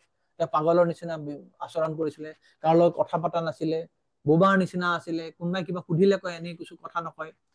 তো এনেকুৱা এজন ব্যক্তি এবাৰ কি হল, মহাৰাজ ৰহুগণ যেতিয়া তেওঁ তীৰ্থ ভ্ৰমণ কৰিবলৈ গৈছিলে পালকিত উঠি পেলাই, তেতিয়া পালকি যিসকলে দাঙি গৈছিলে, লৈ গৈছিলে 4জন ব্যক্তিয়ে, তো এটা সময়ত তেওঁলোকে এই জড় ভৰতক এই পালকি বহন কৰাৰ কাৰ্যত নিযুক্ত কৰিলে। যিহেতু পালকিটো ভাৰ বৈ নিয়াটো কষ্টৰ কাম, তো তেওঁলোকে মাজে মাজে এনেকুৱা কৰবাত যেতিয়া এনেকুৱা সুঠাম ব্যক্তি, শক্তিশালী ব্যক্তি পায়, তেওঁলোক ধৰিবলৈ দিয়ে। কিছু হয়তো দূৰ সেই মানুহজনক দিব, তাৰপিছত আকৌ তেওঁলোকে চেঞ্জ কৰিব। তো এনেকে যেতিয়া এসময়ত তেওঁলোকে দেখিলে যে ৰাস্তাৰ কাষত জড় ভৰত এজন হৃষ্টপুষ্ট ব্যক্তি বহি আছে, তেওঁক নিযুক্ত কৰিলে। আৰু জড় ভৰত যিহেতু এজন মহান ভক্ত আছিল, তো সেইকাৰণে তেওঁ যেতিয়া ৰাস্তাৰে পালকি লৈ গৈ আছিলে, ৰাস্তাত বহুত ধৰণৰ পোক পৰুৱা আছিলে, আৰু সেই পোক পৰুৱা বিলাক যাতে তেওঁৰ ভৰিৰ তলত পৰি যদি চেপেটা খাই যাতে মৰি নাযায়, তেওঁ খোজবিলাক একেলগে চিনক্ৰনাইজলি দিয়া নাছিলে। যেনেকে আপোনালোকে জানে যে যেতিয়া পালকি মানুহে লৈ যায়, তেতিয়া তেওঁলোকে একে ছন্দত খোজ কাঢ়িব লাগে। যাতে পালকিত বহি যোৱা মানুহজনে তেতিয়াও খুব আৰামত যাব পাৰে। কিন্তু এই 4জন ব্যক্তিৰ যদি গতিটো যদি ছন্দময় নহয়, তেতিয়াহ'লে পালকিত যিজন মানুহ বহি থাকে তেতিয়া কি হ'ব, তেওঁ ঠিকমতে তেওঁ যাব নোৱাৰিব, তেওঁ পালকিখন লৰচৰ কৰিব, তেওঁ কষ্ট পাব। ঠিক এই ঘটনাটো হৈছিলে জড়ভৰতৰ কাৰণে। কাৰণ জড়ভৰত যিহেতু মহান ভক্ত, বাকী 3জনে এইটো ৰাস্তাত কি আছে এইটো নাচাই, তেওঁলোকে ছন্দময়ভাৱে খোজকাঢ়িছে। কিন্তু জড়ভৰত ভক্ত হোৱাৰ কাৰণে তেওঁ ৰাস্তাত যিবিলাক পোক পৰুৱা আছিল সেইবিলাক যাতে তেওঁ ভৰিৰ তলত পৰি মৰি নাযায়, তেওঁ ইহঁতৰ লগত বাকী 3জনৰ লগত ছন্দময় খোজ কঢ়া নাছিল, যাৰ কাৰণে মহাৰাজ ৰঘুগণ বিভিন্ন ধৰণে ব্যতিব্যস্ত হৈ পৰিছিল। তাৰ কাৰণে তেওঁ জড়ভৰতক বিভিন্ন ধৰণে তেওঁ গালি পাৰিলে, তেওঁ কদৰ্থনা কৰিলে। শেষত মহাৰাজ জড়ভৰতে যেতিয়া ৰঘুগণক শাস্ত্ৰ সম্বন্ধীয় বহুত কথা কলে, যে আপুনি কাক শাস্তি দিব, মইতো সেই দেহটো নহয়, মইতো আত্মা, এনেধৰণৰ শাস্ত্ৰৰ কথা যেতিয়া কলে, তেতিয়া মহাৰাজ ৰঘুগণে বুজি পালে যে এইজন এজন সাধাৰণ ব্যক্তি নহয়। তেওঁ লগে লগে পালকিৰ পৰা জাপ মাৰি নামি পেলাই তেওঁ প্ৰাৰ্থনা কৰিছে জড়ভৰতৰ ভৰিত পৰি পেলাই, আৰু তেওঁ সুন্দৰকে এটা কথা কৈছে যে নাহং বিশংকে সুৰৰাজ বজ্ৰান ন তক্ষশূলান ন যমস্য দণ্ডাত নাগ্নৰ কসোমা নীলবিত্ত পাস্ত্ৰান সংকে ভৃশং ব্ৰহ্ম কুলাবমানা। সেই মহান ব্যক্তি, আপুনি কোন, মোক পৰিচয় দিয়ক। মই যে মহাৰাজ ইন্দ্ৰ যে আছে, ৰজা ইন্দ্ৰ, তেওঁ যে বজ্ৰ আছে, সেই বজ্ৰকো মই ভয় নকৰো। তাহলে কাক ভয় কৰে আপুনি? শিৱ না, মহাৰাজ যে শিৱৰ হাতত যে ত্ৰিশূল থাকে, ন তক্ষশূলান, সেই শিৱৰ যে ত্ৰিশূলকো মই ভয় নকৰো। ন যমস্য দণ্ডাত, যে যমৰাজৰ যে দণ্ড দিব, যমৰাজে মোক শাস্তি কৰিব, সেই যমৰাজৰ শাস্তিকো মই ভয় নকৰো। ন অগ্ন, মই অগ্নি, তাৰপৰে সূৰ্য, তাৰপৰে জুই, চন্দ্ৰ, বৰুণ, তাৰপৰে কুবেৰ, এই সমস্ত দেবতা বিলাকৰ যে বিভিন্ন অস্ত্ৰ আছে, সেইবিলাক অস্ত্ৰটো মই ভয় নকৰো। তেওঁলোকে আপনি কিহক ভয় কৰে? সংকেত ভৃষং ব্ৰহ্ম কুলাবমানান, যে ব্ৰহ্মকুল বা ব্ৰাহ্মণ বা বৈষ্ণৱক যে অৱমাননা কৰাৰ যিটো দোষ হয়, সেই দোষটোক মই ভীষণ ভয় কৰো। এইটো হৈছে মহান ভক্তসকলৰ চৰণত অপৰাধ কৰাৰ মানসিকতাৰ পৰা দূৰত থকা যিটো ভাৱ এটা। মহাৰাজ ৰঘুগণে দেখাইছিলে যে তেওঁ কাকো ভয় নকৰে, কিন্তু তেওঁ যে বৈষ্ণৱ বা ব্ৰাহ্মণক যে অৱমাননা কৰাৰ, অপৰাধ কৰাৰ ফলত যিটো ভয় হব, তেওঁ যে দুখ হব, সেইটোৰ পৰা তেওঁ ভয় কৰে। তো এই কাৰণে আমি এজন মহান ব্যক্তিক বা সাধুক কেৱল আমি চিনি পাম তেওঁৰ মুখ নিঃসৃত বাণীৰ দ্বাৰাহে। আমি বা কেৱল চকুৰে চাই পেলাই আমি কেতিয়াও বুজিব নোৱাৰো। তো ইয়াৰ পিছত 7 নম্বৰ শ্লোকত আমি পাম কেনেকে তেওঁ মহাৰাজ পৰীক্ষিতৰ লগত দেখা হৈছিলে। শ্লোক নম্বৰ 7, কথং বা পাণ্ডবৈশ্চ ৰাজৰ্ষেৰ মুনিনা সহ সংবাদ সমভূতাত যত্ৰেষা সত্যতি শ্ৰুতি। হে মুনিবৰ, ৰাজৰ্ষি পৰীক্ষিত আৰু মহৰ্ষিজনৰ মাজত কেনেদৰে মিলন সম্ভৱ হল, যাৰ ফলত বেদৰ সাৰস্বৰূপ এই অপ্ৰাকৃত বাণী ভাগৱত মহৰ্ষিজনে পৰীক্ষিতক গাই শুনাবলৈ পালে। ৰাজৰ্ষেৰ মুনিনা সহ, যে সেই ৰাজৰ্ষি আৰু মুনিৰ মিলন কেনেকে হল, এইটো কিয় প্ৰশ্ন এইবিলাক কৰি আছে, ইয়াৰ পিছৰ শ্লোকত আমি সুন্দৰকে পাম। 8 নম্বৰ শ্লোকত যে তেওঁলোকে সুখদেৱ গোস্বামীৰ এই যে তেওঁৰ ক্যাৰেক্টাৰ বা স্বভাৱ বিলাক বৰ্ণনা কৰিছে, যে তেওঁ এজন তস্যপুত্ৰ মহাযোগী, তেওঁ এজন মহাযোগী এজন আছিলে, তেওঁ উন্মাদৰ নিচিনা ঘূৰি ফুৰে, তেওঁ মুক বোবা পাগলৰ নিচিনা ঘূৰি ফুৰিছিলে, তেওঁ কোনেও চিনিয়ে নাপায়।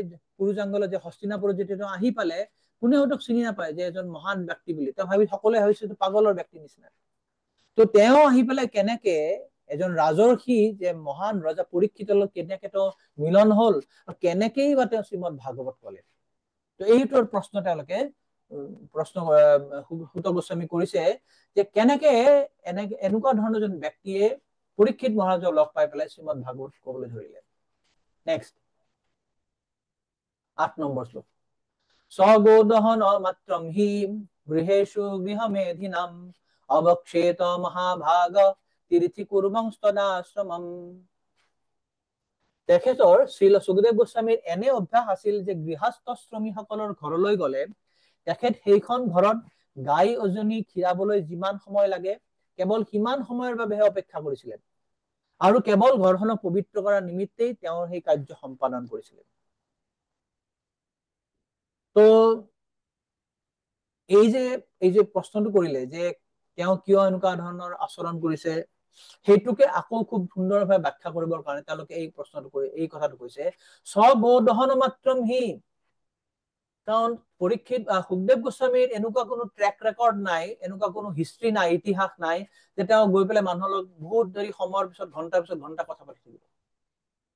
আমি দেখো, আমি কেৱল যেতিয়া বাহিৰত যাওঁ, কোনোবা চান্স পালে আমি কাৰোবাৰ লগত বহি পেলাই কথা পাতো, বিভিন্ন ধৰণৰ অলাগতিয়াল কথা পাতো, পলিটিক্সৰ কথা পাতো, খেলাৰ কথা পাতো, বিভিন্ন ধৰণৰ কথাবিলাক পাতো। কিন্তু সুখদেৱ গোস্বামীৰ এনেকুৱা কোনো ট্ৰেক ৰেকৰ্ড নাই যে কাৰোবাৰ লগত বহি তেওঁ আড্ডা মাৰি কথা পাতিব। সেইটোকে বুজাবৰ কাৰণে তেওঁ কৈছে যে তেওঁৰ স্বভাৱ কেনেকুৱা আছিলে, স্ববোধন মাত্ৰম হি, যে তেওঁ কেৱল মাত্ৰ এজনী গাই খীৰাবৰ কাৰণে, গো দহন কৰাৰ কাৰণে মাত্ৰ যিমানখিনি সময়, সিমানখিনি সময়হে তেওঁ এজন ব্যক্তিৰ ঘৰত গৈ পেলাই তেওঁ থিয় হৈ থাকে, তাতকে বেছি সময় নাথাকে। এজনী গাই খীৰাবলৈ কিমান সময় লাগিব? 10 মিনিট, 15 মিনিট, খুব বেছি আধা ঘন্টা।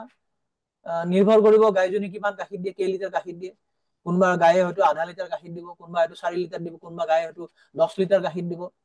তো ডিপেণ্ড কৰে। তো খুব বেছি হয়তো আধা ঘন্টা লাগিব। তো সিমানখিনি সময় তেওঁ মাত্ৰ এজন গৃহস্থৰ ঘৰত থাকে, সিমানখিনি তোমাৰ গৃহস্থৰ ঘৰত থাকে। তো কিহৰ কাৰণে থাকে তেওঁ? গাখীৰ, তেওঁ দেখাত এনেকুৱা লাগে যে গাখীৰ খিনি ল'ব গৈছে, তেওঁ তাতে যাব, গাখীৰ অকমান ল'ব আৰু গাখীৰ খিনি লৈ ঘূৰি আহিব। তো এনেকুৱা ভাৱ হয় যে তেওঁ গাখীৰৰ কাৰণেহে তেওঁ সেই মানুহ ঘৰত গৈছে। কিন্তু আচলতে এজন মহাত্মা বা এজন শুদ্ধ ভক্তই কেতিয়াও কেৱল নিজৰ ইন্দ্ৰিয় চৰিতাৰ্থ কৰাৰ কাৰণে, নিজৰ প্ৰাণ ৰক্ষাৰ কাৰণে এজন গৃহস্থৰ ওচৰত গৈ পেলাই ভিক্ষা নকৰে। কোনো সন্যাসী বা কোনো শুদ্ধ ভক্তই নিজৰ ইন্দ্ৰিয় চৰিতাৰ্থৰ কাৰণে কোনো গৃহস্থৰ ওচৰত গৈ ভিক্ষা নকৰে, বৰঞ্চ তেওঁলোকে সেই গৃহস্থৰ ঘৰত যায় সেই ঘৰখনক পবিত্ৰ কৰাৰ কাৰণে, সেই গৃহস্থখিনিক কি কৰাৰ কাৰণে? কৃষ্ণ ভাৱনামৃত দান কৰাৰ কাৰণে, কৃষ্ণ কথা কবৰ কাৰণে যায় তেওঁলোকে। এইটো হৈছে সন্যাসী বিলাকৰ মূল উদ্দেশ্য। আমি দেখো যে চৈতন্য মহাপ্ৰভুৰ সময়ত যে ছয় গোস্বামী যেতিয়া বৃন্দাবনত আছিলে, তেওঁলোকে কোৱা হয় যে এটা ৰাতি এডাল বৃক্ষৰ তলত থাকে, অৰ্থাৎ এডাল বৃক্ষৰ তলত তেওঁলোকে এটা ৰাতি যাপন কৰে। তাৰ পিছদিনাখন তেওঁলোকৰ বেলেগ ঠাইত গুচি যাব। তেওঁলোকৰ নিজৰ কোনো থকা ঘৰ নাছিলে।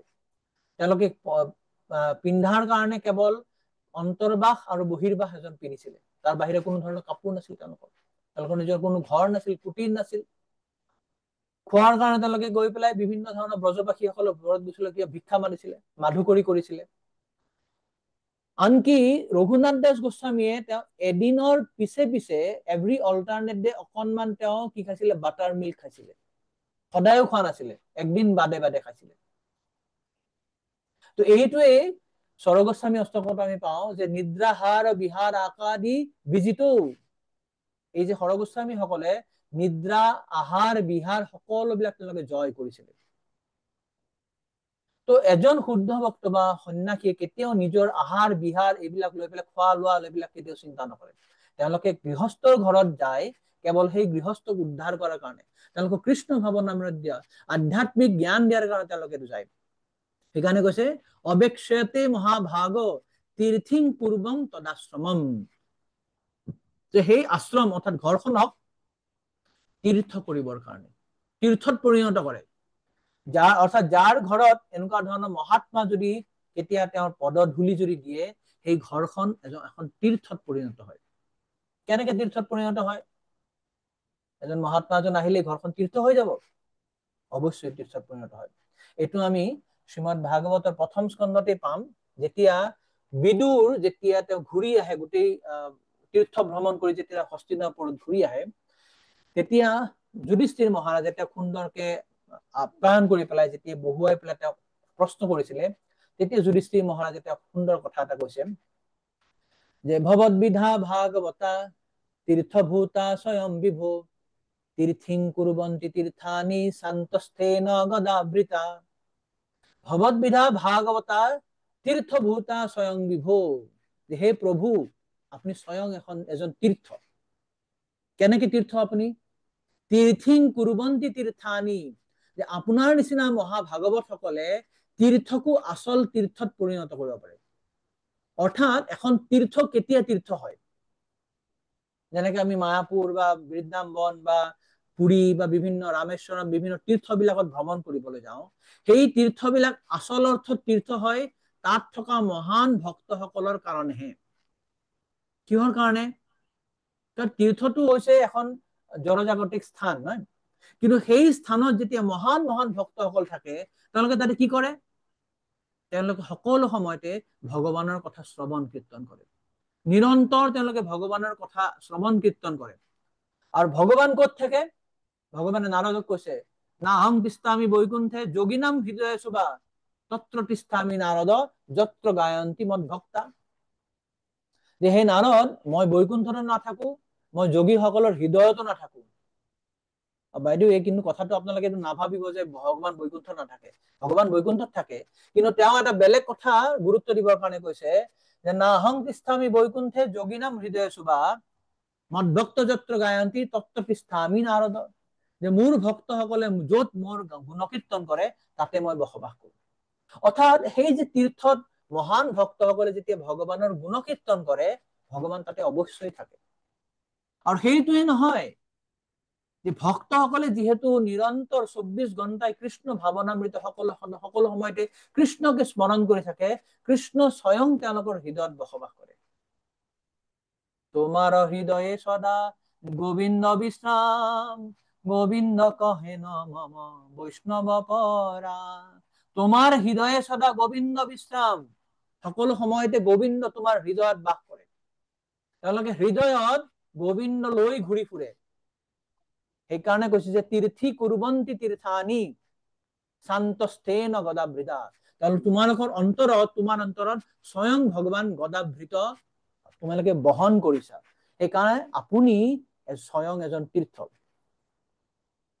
এতিয়া আপোনালোকে মোক এটা প্ৰশ্ন কৰিব পাৰে, আচ্ছা সেই মহান ভক্তসকল হৃদয়তে ভগৱান থাকে নেকি? আমাৰ হৃদয়ত ভগৱান নাই? আমিতো শুনিছো ভগৱান সকলোৰে হৃদয়ত আছে, আছে নে নাই? কি কয় আপোনালোকে? আছে।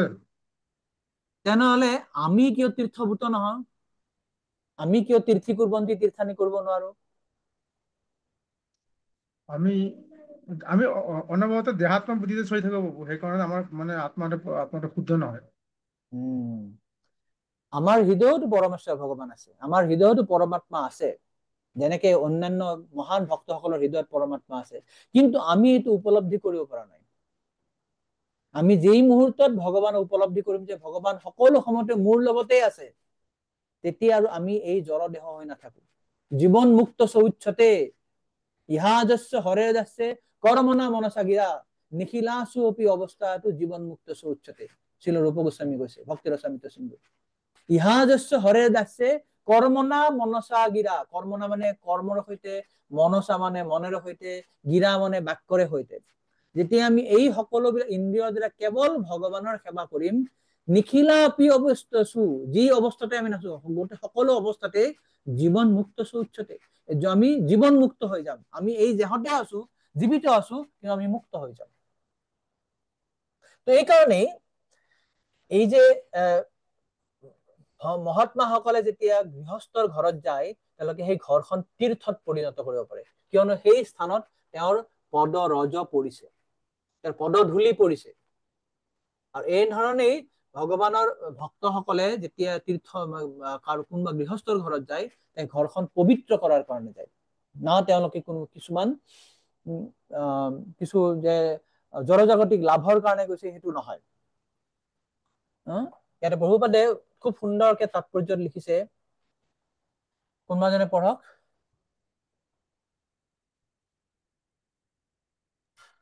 যিসকলে সন্ন্যাস আশ্ৰম গ্ৰহণ কৰিছে তেওঁলোকে কেতিয়াও গৃহস্থীৰ জাগতিক ঐশ্বৰ্যৰ চাকচিক্যতা দৰ্শন কৰি মোহিত হোৱা অনুচিত, আৰু এনেদৰে বিহুৱী ব্যক্তিৰ আজ্ঞাবহ হৈ উঠা উচিত নহয়। যিজনে সন্ন্যাস আশ্ৰম গ্ৰহণ কৰিছে তেওঁৰ বাবে এনে কৰাটো বিষ পান কৰা অথবা আত্মহত্যা কৰাতকৈও অধিক বিপদজনক।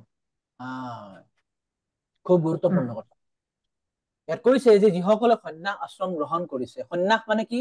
সন্ন্যাস মানে জড়জগতৰ প্ৰতি তেওঁলোকৰ সম্পূৰ্ণভাৱে বৈৰাগ্য আহিছে, যে জড়জগতিক কোনো মায়া মোহৰ প্ৰতি তেওঁলোকৰ আকৰ্ষণ নাই, তেওঁলোকে কায় মন বাক্যে ভগৱানৰ সেৱাত নিযুক্ত হৈছে। তো এনেকুৱা এজন ব্যক্তি সন্ন্যাসীয়ে কেতিয়াও গৃহস্থীৰ জাগতিক ঐশ্বৰ্যৰ চাকচিক্যতা দৰ্শন কৰি মোহিত হোৱা অনুচিত। তেওঁ যদি গৈ পেলাই দেখো ইমান মহান ব্যক্তি, ইমান ডাঙৰ এজন ঘৰত আমি গৈছো, ইমান ডাঙৰ ঘৰত ইমান সুযোগ সুবিধা আছে, মোক যোৱাৰ লগে লগে একদম এনেকুৱা ঠাইত বহিবলৈ দিলে, এনেকুৱা ধুনীয়া খোৱা বস্তু দিলে, ইমান মোক উপহাৰ দিছে, ইমান টকা পইচা মোক দান কৰিছে, এওঁ তাত যদি মই আহি থাকো তেনেহলে মই আৰু বহুত সুবিধা পাম। মই কৰবাত যাব লাগিলে তেওঁ কলেই মোক গাড়ীখন দি দিয়ে, বহুত সুবিধা দি দিয়ে। এইবিলাকৰ প্ৰতি যদি মই মোহিত হৈ পৰো তেতিয়াহলে মই সন্ন্যাসী হৈ নাথাকিম।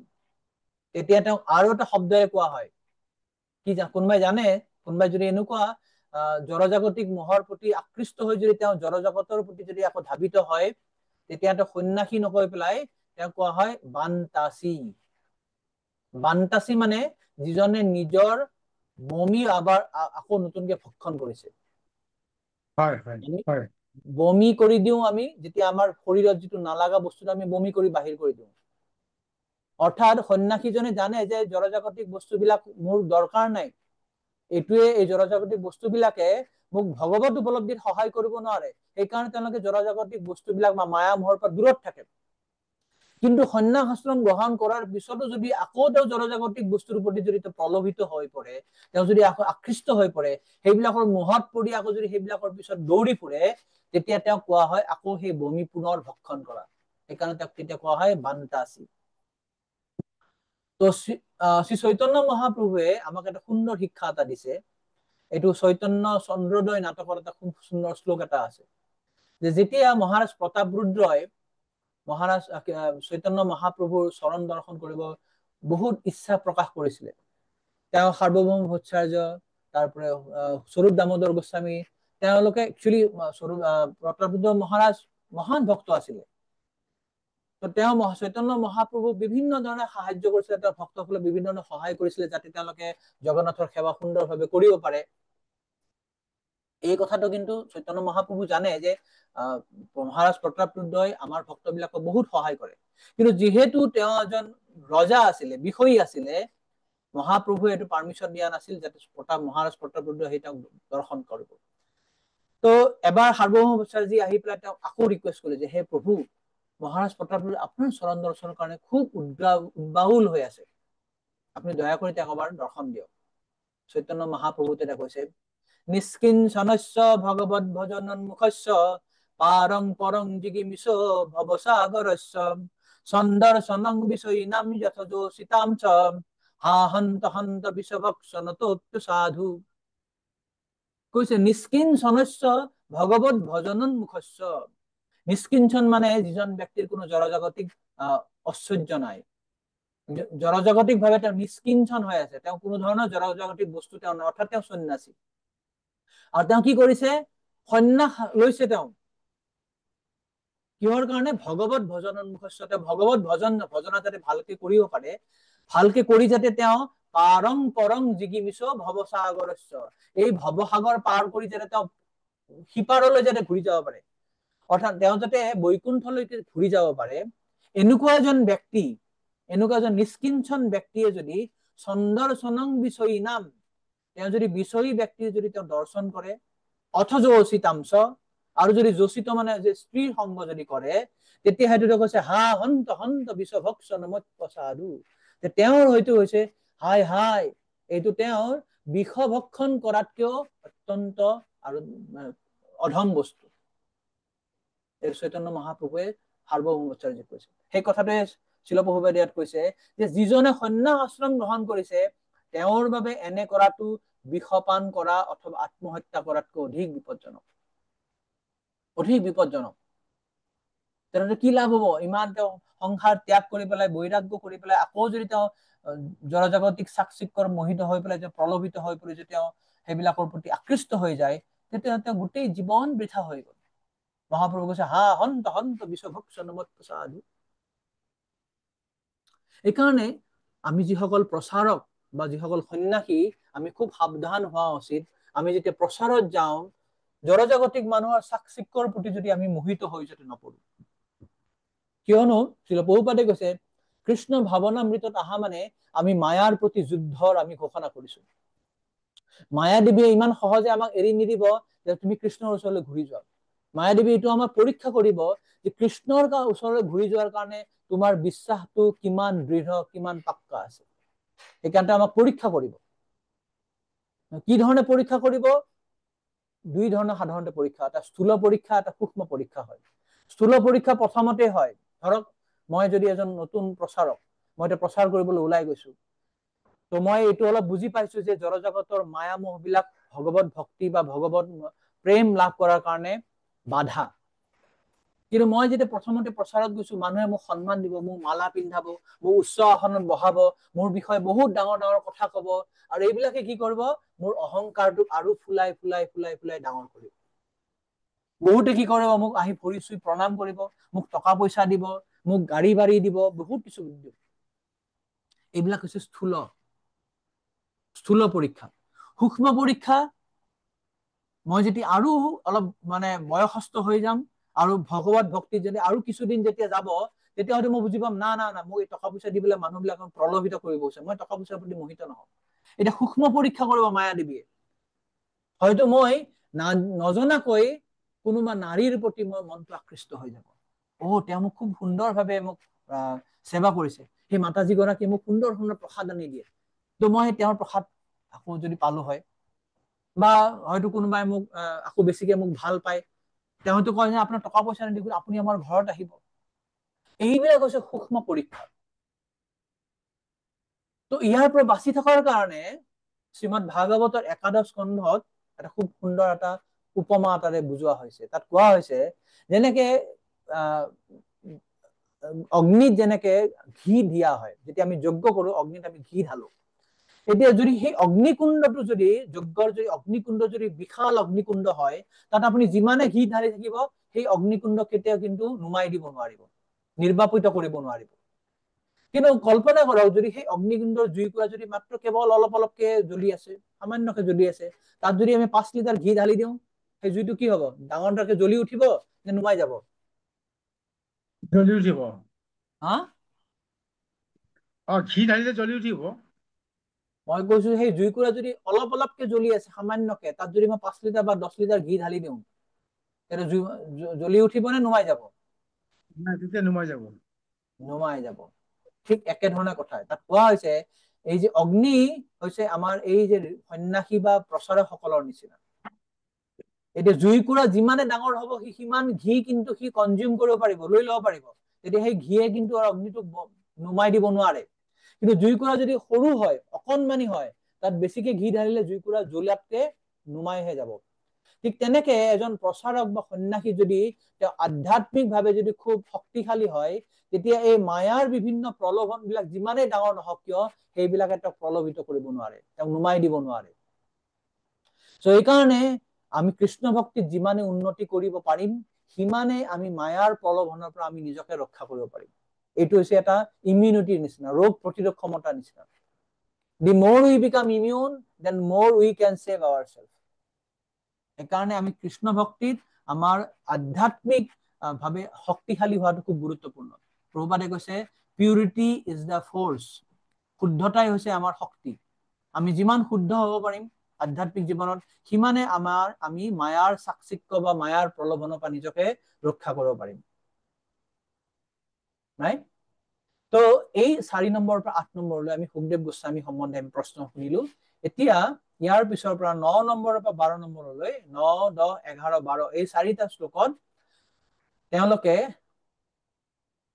পৰীক্ষিত মহাৰাজৰ সম্বন্ধে প্ৰশ্ন কৰিব। ইতিমধ্যে আমি 4, 5, 8ত সুখদেৱৰ গোস্বামীৰ গুণাৱলী পালো। 6 নম্বৰত হস্তিনাপুৰবাসীয়ে কেনেকৈ সুখদেৱ গোস্বামীক চিনিব পাৰিব সেইটো আমি চালো, আৰু 7 নম্বৰত পৰীক্ষিত মহাৰাজৰ সৈতে তেওঁৰ সাক্ষাৎ কেনেকৈ হৈছিল সেইটো আমি আলোচনা কৰিলো। নেক্সট 9 নম্বৰৰ পৰা 12 নম্বৰলৈকে। অভিমন্যু সুতং সুত প্ৰাহুৰ্ভাগৱতোত্তমম তস্য জন্ম মহাচৰ্যম কৰ্মাণি চ গৃহীণাম। হে শ্ৰীলচুত গোস্বামী, এই বুলি কোৱা হয় যে সম্ৰাট পৰীক্ষিত আছিলে ভগৱানৰ এজন মহান উত্তম শ্ৰেণীৰ ভক্ত আৰু তেওঁৰ জন্ম বৃত্তান্ত আৰু কৰ্মসমূহো বৰ আচৰিত। আপুনি অনুগ্ৰহ কৰি তেওঁৰ বিষয়ে আমাক কওক। এতিয়া তেওঁলোকে ভাগৱতৰ শ্ৰোতা পৰীক্ষিত মহাৰাজ সম্বন্ধে প্ৰশ্ন কৰিবলৈ আৰম্ভ কৰিছে। অভিমন্যু সুতং সুত, অভিমন্যুৰ পুত্ৰ অভিমন্যু আৰু উত্তৰৰ পুত্ৰ হৈছে পৰীক্ষিত মহাৰাজ। হে সুত গোস্বামী, অভিমন্যু সুতং সুত প্ৰাহুৰ ভাগৱতোত্তমম, এইটো বুলি কোৱা হয় যে পৰীক্ষিত মহাৰাজ ভাগৱতোত্তম আছিলে। ভাগৱতোত্তমম মানে, ভাগৱত মানে হৈছে ভগৱানৰ ভক্ত, ভাগৱতোত্তমম মানে হৈছে যে ভগৱানৰ ভক্তসকলৰ ভিতৰত এজন উত্তম ভক্ত। পৰীক্ষিত মহাৰাজ এজন সাধাৰণ ৰজা নাছিলে, তেওঁ এজন ভগৱানৰ মহান ভক্ত আছিলে। তাৰ লগতে তস্য জন্ম মহাশ্চৰ্যম, আৰু তেওঁৰ জন্ম মহা আশ্চৰ্যৰ আছিলে, আশ্চৰ্যকৰ ঘটনা আছিলে। কৰ্মানিচ, আৰু তেওঁৰ কৰ্মবিলাকো মহান আছিলে। গৃণীহীন, আপুনি দয়া কৰি আমাক এইটো কথা কওক। তো মহাৰাজৰ জন্ম, পৰীক্ষিত মহাৰাজৰ জন্ম কিয় আশ্চৰ্যজনক? কোনোবাই জানে কিয় আশ্চৰ্যজনক আছিলে?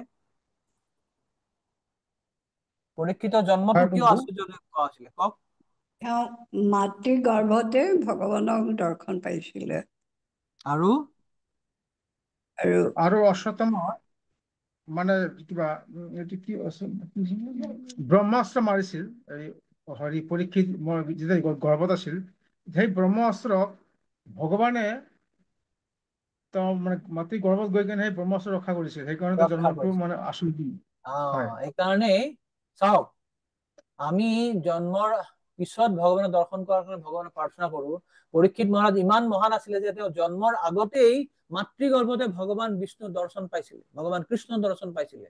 কেৱল দৰ্শন পোৱাই নহয়, স্বয়ং ভগৱান কৃষ্ণই গদা ধৰণ কৰি পেলাই তেওঁক অশ্বত্থামাৰ ব্ৰহ্মাস্ত্ৰৰ পৰা ৰক্ষা কৰিছিলে। সেইকাৰণে কোৱা হৈছে যে তস্য জন্ম মহাশ্চৰ্যম, মহান আশ্চৰ্য তেওঁৰ জন্মটো। কৰ্মানিচ, আৰু তেওঁৰ কৰ্মও আছিলে মহান, আশ্চৰ্যজনক। তেওঁৰ কৰ্ম কেনেকে মহান? তেওঁৰ কৰ্ম, আমি জন্মটো বুজি পালো তেওঁ মহান, তেওঁ জন্মৰ আগতেই ভগৱান কৃষ্ণ দৰ্শন পাইছিলে, সেইকাৰণে তেওঁৰ নাম হৈছিলে, কি নাম হৈছিলে তেওঁৰ?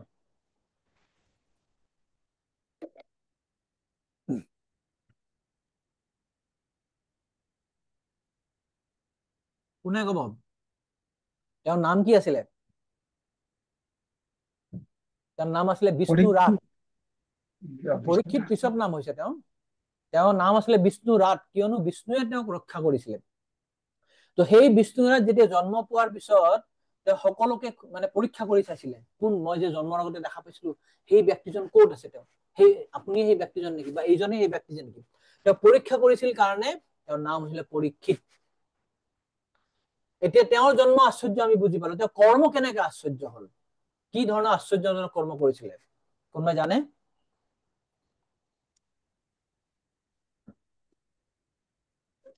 তেওঁৰ কৰ্ম এই কাৰণে আশ্চৰ্যজনক যে তেওঁই একমাত্ৰ এজন ৰজা যিয়ে কলিক শাস্তি দিবৰ কাৰণে তেওঁ শক্তি ধাৰণ কৰিছিলে।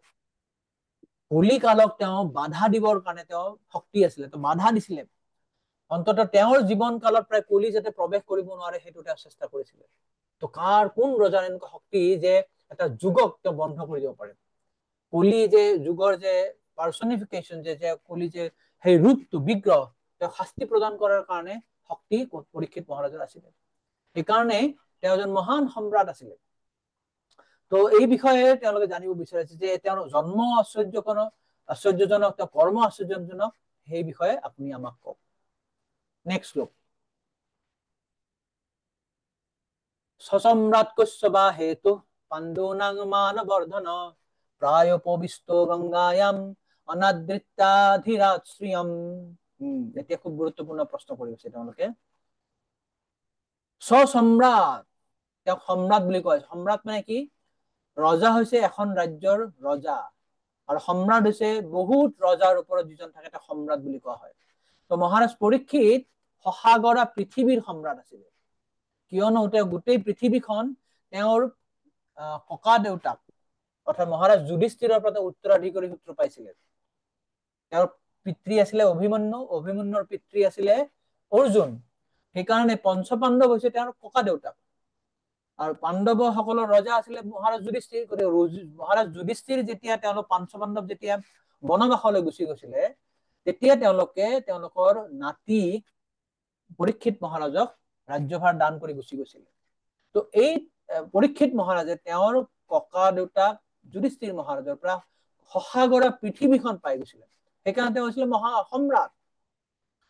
তো তেওঁলোকে এটা প্ৰশ্ন কৰিছে, সসম্ৰাট কস্যবা হেতু, যে কিহৰ কাৰণে সেই সম্ৰাটে যিজন কি কৰিছিলে, পাণ্ডুনাং মান বৰ্ধনম, তেওঁ সেই পাণ্ডৱৰ মান বৰ্ধন কৰিছিলে।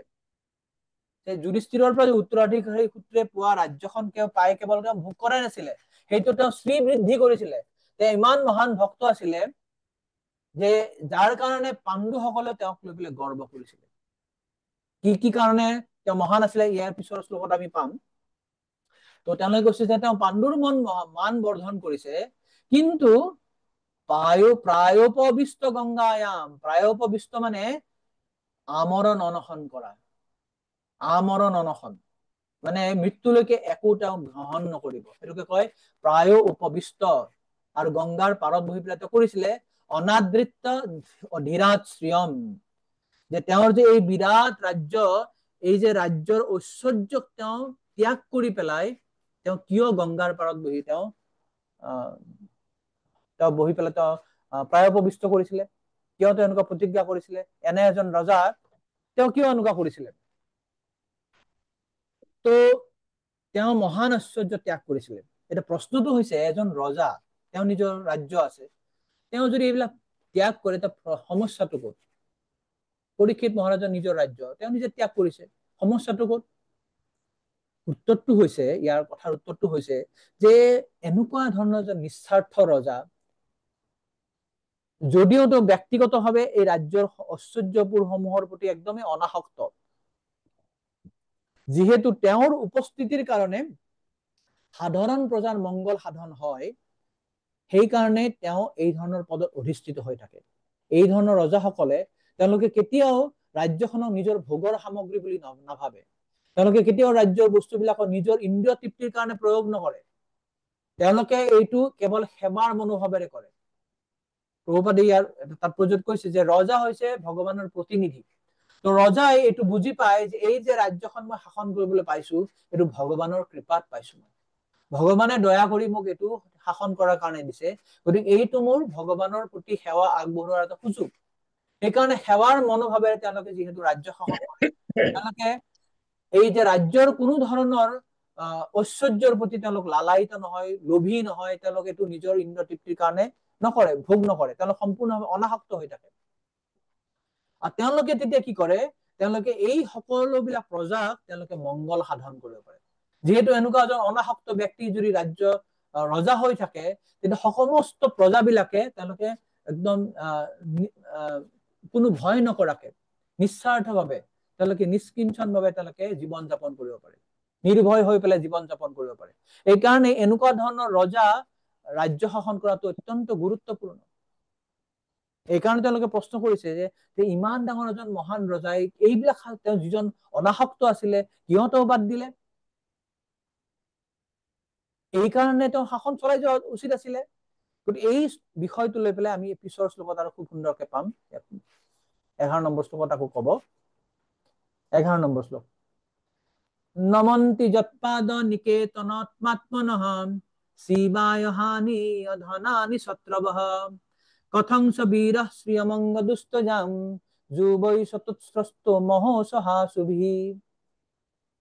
নমন্তি যৎপাদ নিকেতনাত্মনঃ, নমন্তি মানে নমস্কাৰ কৰা, প্ৰণাম কৰা, যৎ মানে যাৰ, পাদ নিকেতনম যাৰ চৰণৰ তলত, আত্মনঃ শিৱায়, আত্মনঃ মানে নিজৰ কাৰণে, নিজৰ কিহৰ কাৰণে, শিৱায় মানে মংগলৰ কাৰণে, আনিয় মানে হেনো আমি শুনিছো যে আনি পেলাই, কি আনি পেলাই, ধনানি গোটেই সম্পদ বিলাক আনি এওঁৰ চৰণ তলনত দি পেলাই প্ৰণাম নিবেদন কৰিছিলে। কোনে প্ৰণাম নিবেদন কৰিছিলে? ছত্ৰবহ, যে মহাৰাজ পৰীক্ষিতৰ যে শত্ৰুবিলাক আছিলে, সেই শত্ৰুবিলাকে আত্মন শিৱায় নিজৰ মংগলৰ কাৰণে কি কৰিছিলে, সকলোবিলাক সম্পদ তেওঁলোকৰ ৰাজ্যৰ সম্পদবিলাক আনি মহাৰাজ পৰীক্ষিতৰ চৰণ তলনত দি পেলাই তেওঁলোকে মুকুট সহ প্ৰণাম কৰিছিলে। কাৰণ তেওঁলোকে যেতিয়া মহাৰাজ পৰীক্ষিতৰ সম্ৰাটৰ যদি তেওঁলোক ছত্ৰ ছায়াত থাকে, তেতিয়া তেওঁলোকে বুজি পাব যে নাই, আমি সুৰক্ষিত আছো। কিন্তু আমি যি মুহূৰ্তত পৰীক্ষিত মহাৰাজৰ যদি আমি বিৰোধ আচৰণ কৰো, তেতিয়াহ'লে আমাৰ ৰাজ্য আমাৰ হৈ নাথাকিব। সেইকাৰণে নিজৰ মংগলৰ কাৰণে তেওঁলোকে আনি মহাৰাজ পৰীক্ষিতক কৰ কটল দিছিলে, তেওঁলোকৰ তেওঁৰ অধীন হৈ থকাৰ চেষ্টা কৰিছিলে। এনে এজন ৰজা, তাৰ ৩ নম্বৰ লাইনত কৈছে, কথংস বীৰ শ্ৰীঅমংগ দুষ্ট যাং, যে এনেকুৱা এজন বীৰ যিয়ে এইহেন সাম্ৰাজ্য যিটো এৰি দিয়া, ত্যাগ কৰাটো অত্যন্ত দুষ্কৰ, অত্যন্ত কঠিন। কোনে এনেধৰণৰ ৰাজ্য ত্যাগ কৰিব পাৰে? যে সহাগৰা পৃথিৱীৰ সম্ৰাট, সকলো শত্ৰুবিলাকে আহি তেওঁকে প্ৰণাম কৰে, তেওঁৰ চৰণ তলনত নতমস্তক হৈ পেলাই তেওঁক কৰ দিয়ে, সকলোবিলাক সম্পত্তি দিয়ে, আৰু তেওঁ বুঢ়া হৈ যোৱা নাই এতিয়াও। যুৱা এছতো সস্তু মহ সহা সুবি, তেওঁ যুৱক অৱস্থাতেই তেওঁ ৰাজ্যটো ত্যাগ কৰিলেই সহা সুবি মানে তেওঁ নিজৰ প্ৰাণো ত্যাগ কৰিলে। কিহৰ কাৰণে? কথংস, এয়া প্ৰশ্ন কৰিছে শুনক, যে কিহৰ কাৰণে এনেকুৱা এজন বীৰ, এনেকুৱা এজন ৰজা, যাৰ ইমান সম্পদ আছে, যাৰ ইমান ঐশ্বৰ্য আছে, যাৰ ইমান শক্তি আছে, য'ত নেকি শত্ৰুবিলাকে আহি তেওঁৰ পদনষ্ট হয়, তেওঁ যুৱ অৱস্থাতে কিয় এই সাম্ৰাজ্য ত্যাগ কৰিলে? কিয় তেওঁ নিজৰ প্ৰাণ ত্যাগ দিলে? এইটো প্ৰশ্ন তেওঁলোকে সূত গোস্বামী কৰিছে। লাষ্ট প্ৰশ্নটো, ইয়াৰ উত্তৰটো এতিয়া আমি তাৰ পিছৰ শ্লোকত পাম, সুন্দৰভাৱে পৰিষ্কাৰ হৈ যাব। 12 নম্বৰ শ্লোকত, শিৱায় লোকস্য ভৱায় ভূতয়ে সৌত্তম শ্লোক পৰায়ণ জনাঃ জীবন্তি নাত্মাৰ্থমসো পৰাশ্ৰয়ম মুমুষু নিৰ্বিদ্য কুতো কলেবৰম। যে এই ধৰণৰ ৰজা বাচি থকাৰ বা ৰাজ্য শাসন কৰাৰ দৰকাৰটো কি? তেওঁলোকে এতিয়া কৈছে, শিৱায় লোকস্য, লোকস্য মানে হৈছে জনসাধাৰণৰ, সকলো প্ৰাণীৰে মংগলৰ কাৰণে। শিৱায় মানে হৈছে মংগলৰ কাৰণে, সকলো প্ৰাণীৰে মংগলৰ কাৰণে। কি ধৰণৰ মংগল? 2 ধৰণৰ মংগল কৈছে। ভৱায় ভূতয়ে, ভৱায় মানে হৈছে, প্ৰভুপাদে ইয়াত তাৎপৰ্য লিখিছে প্ৰগতিৰ অৰ্থত। কি অৰ্থ প্ৰগতিৰ অৰ্থ? ভৱ শব্দটোৰ অৰ্থ হৈছে বাৰে বাৰে জন্ম মৃত্যু কৰা। আমি জানো এই সংসাৰখনক কি বুলি কোৱা হয়? ভৱসাগৰ। ভৱসাগৰ মানে ৰিপিটেডলি বাৰ্থ এণ্ড ডেথ, জন্ম মৃত্যু, এইটোকে কোৱা হয় সংস্কৃতত ভৱ। আৰু সেইকাৰণে আমাৰ এই সংসাৰখনক কোৱা হয়, জড়জগতক কোৱা হয় ভৱসাগৰ। তো ভৱায় মানে হৈছে, আমাৰ আচাৰ্যবিলাকে ব্যাখ্যা কৰিছে, শ্ৰীল বিশ্বনাথ চক্ৰৱৰ্তী ঠাকুৰে কৈছে, ভৱায় শব্দটোৰ অৰ্থ হৈছে এই যে প্ৰজাবিলাকক এই যাতে জড়জগতত জন্ম মৃত্যু জৰা চক্ৰত যাতে আৰু ঘূৰি নাথাকে, তেওঁলোকে তাৰ পৰা উদ্ধাৰ কৰাৰ কাৰণে ৰজাই এইটো দেখা উচিত। যিহেতু ৰজা হৈছে ভগৱানৰ প্ৰতিনিধি, সেইকাৰণে ৰজাৰ এটা দায়িত্ব যে তেওঁৰ প্ৰজাবিলাকে যাতে বাৰে বাৰে জন্ম মৃত্যু চক্ৰত পৰি পেলাই জড়জগতত কষ্টত ভুগি থাকিব নালাগে, তেওঁলোকৰ যাতে আধ্যাত্মিক উন্নতি হয়, তেওঁলোকে যাতে এই জড়জগতৰ বন্ধনৰ পৰা উদ্ধাৰ পাই পেলাই ভগৱত ধামত যাতে ঘূৰি যাব পাৰে, সেইটো দেখাৰ দায়িত্ব হৈছে ৰজাৰ। কিন্তু ৰজা হৈছে ভগৱানৰ প্ৰতিনিধি, সেইটোৱে অৰ্থটো এইটো হৈছে ভৱায়। আচ্ছা, ঠিক আছে, এইটো ভৱায় মানে আধ্যাত্মিক উন্নতিৰ কাৰণে। ভূতয় মানে হৈছে, প্ৰভুপাদে এইটো ব্যাখ্যা কৰিছে অৰ্থনৈতিক উন্নতিৰ অৰ্থে। এতিয়া ৰজাই কেৱল আধ্যাত্মিক উন্নতিও নহয়, তেওঁলোকৰ জড়জাগতিক উন্নতিও চাব। প্ৰজা মানে কি? প্ৰজা মানে বেছিভাগে হৈছে গৃহস্থ। গৃহস্থৰ সন্তান পৰিবাৰ থাকিব, পৰিবাৰৰ ভৰণ পোষণৰ কাৰণে তেওঁলোকৰ অৰ্থৰ প্ৰয়োজন হয়। তো এইটো ৰজাৰ এইটো দেখাৰ এটা দায়িত্ব, যাতে প্ৰজা যাতে খুব সুন্দৰভাৱে জড়জাগতিক ভাৱে যাতে তেওঁলোকে জীৱন উন্নতি সাধন কৰিব পাৰে, যাতে তেওঁলোকে যাতে খোৱা লোৱাৰ প্ৰতি কোনো ধৰণৰ কষ্ট নাথাকে, সকলো যাতে কৰ্মসংস্থান থাকে, সুন্দৰভাৱে যাতে তেওঁলোকে জীৱন যাপন কৰিব পাৰে, এই ধৰণৰ জড়জাগতিক উন্নতি সাধন কৰাটো ৰজাৰ কৰ্তব্য। অৰ্থাৎ ৰজাৰ কৰ্তব্য 2টা, এটা হৈছে জড়জাগতিক ভাৱে প্ৰজাৰ উন্নতি সাধন কৰা, আৰু লগতে আধ্যাত্মিক ভাৱে তেওঁলোকৰ দেখা শুনা কৰা, যাতে সুন্দৰভাৱে এটা জীৱন যাপন কৰাৰ পিছত প্ৰজাবিলাকে জীৱনৰ শেষত যাতে ভগৱত ধামলৈ ঘূৰি যাব পাৰে। তো এইহে উত্তম শ্লোক পৰায়ণ জনা। উত্তম শ্লোক পৰায়ণ, উত্তম শ্লোক মানে ভগৱান কৃষ্ণ। আমি আগতে আলোচনা কৰিছিলো, যিহেতু ভগৱানক বা কৃষ্ণক আমি সুন্দৰ সুন্দৰ শ্লোকেৰে স্তুতি কৰো, সেইকাৰণে কৃষ্ণৰ এটা নাম হৈছে উত্তম শ্লোক। আৰু এই ভগৱানৰ ভক্তসকলক কোৱা হয় উত্তম শ্লোক পৰায়ণা। কেতিয়াবা কেতিয়াবা ভক্তবিলাকক উত্তম শ্লোক পৰায়ণ বুলি কোৱা হয়, বাসুদেৱ পৰায়ণ বুলি কোৱা হয়, নাৰায়ণ পৰায়ণ বুলি কোৱা হয়, কেতিয়াবা কৃষ্ণ পৰায়ণ বুলি কোৱা হয়। তো এইটোৱে কৈছে যে এই যে যিসকল উত্তম শ্লোক পৰায়ণ ভগৱানৰ ভক্তসকলে কি কৰে, কিহৰ কাৰণে তেওঁলোকে বাচি থাকে? জীৱন্তীন আত্মাৰ্থ, নিজৰ কাৰণে বাচি নাথাকে, অচৌ পৰাশ্ৰয়ম। এই যে মহাৰাজ পৰীক্ষিত, তেওঁ নিজৰ কাৰণে বাচি থকা নাই, তেওঁ বাচি থকা দৰকাৰ এই যে সাধাৰণ জীৱবিলাক প্ৰজাবিলাক আছে তেওঁলোকৰ আশ্ৰয় দিয়াৰ কাৰণে, পৰাশ্ৰয়ম। জীৱন্তীন আত্মা অৰ্থ অচৌ পৰাশ্ৰয়ম, যে এই পৰীক্ষিত মহাৰাজে বেলেগৰ আনৰ আশ্ৰয়ৰ কাৰণে তেওঁ বাচি থকা দৰকাৰ। কিয়নো তেওঁ যদি বাচি থাকে তেনে লোকৰ কি কৰিব, মানুহবিলাকৰ প্ৰজাৰ, সাধাৰণ প্ৰজাৰ কি কৰিব? জনজাগতিক উন্নতি সাধন কৰিব, তেওঁ আধ্যাত্মিক উন্নতি সাধন কৰিব। এই ধৰণৰ লোক এজন ব্যক্তিয়ে মুমুচ নিৰ্মিত কুত কলে বৰম, তেওঁ কিয় এই জীৱন নিজৰ শৰীৰ ত্যাগ কৰিছিল? এইটো হৈছে শৌনক ঋষিৰ প্ৰশ্ন যে পৰীক্ষিত মহাৰাজ সম্বন্ধে, যে আপুনি দয়া কৰি পৰীক্ষিত মহাৰাজ এনে এজন মহান সম্ৰাট,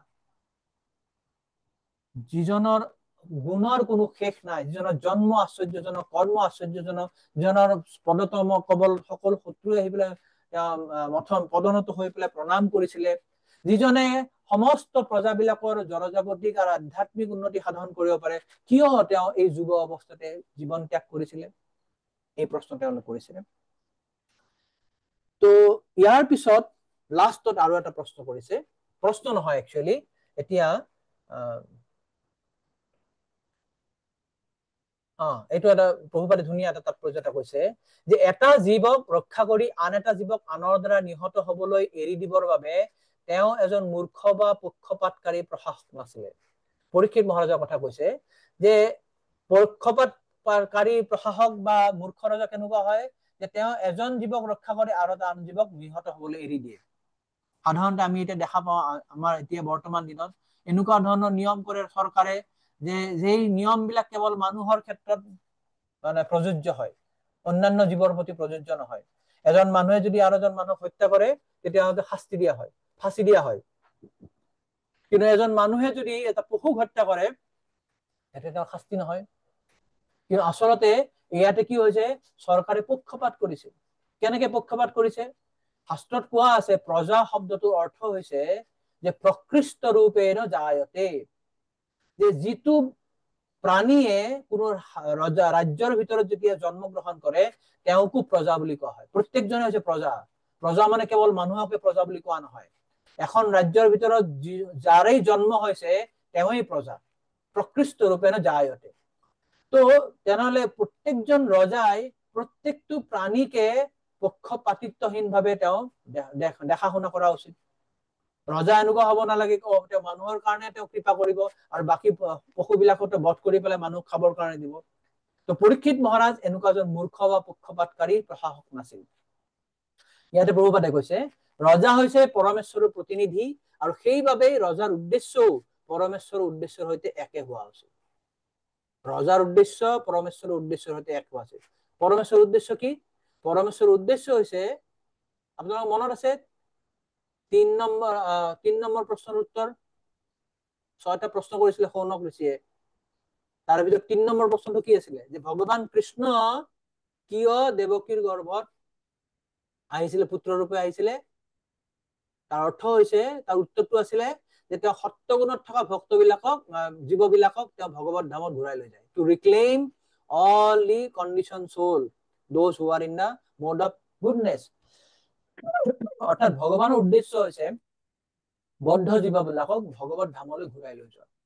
তো ৰজা যিহেতু ভগৱানৰ প্ৰতিনিধি, পৰমেশ্বৰৰ প্ৰতিনিধি, তেওঁৰো উদ্দেশ্য এইটোৱেই হোৱা উচিত।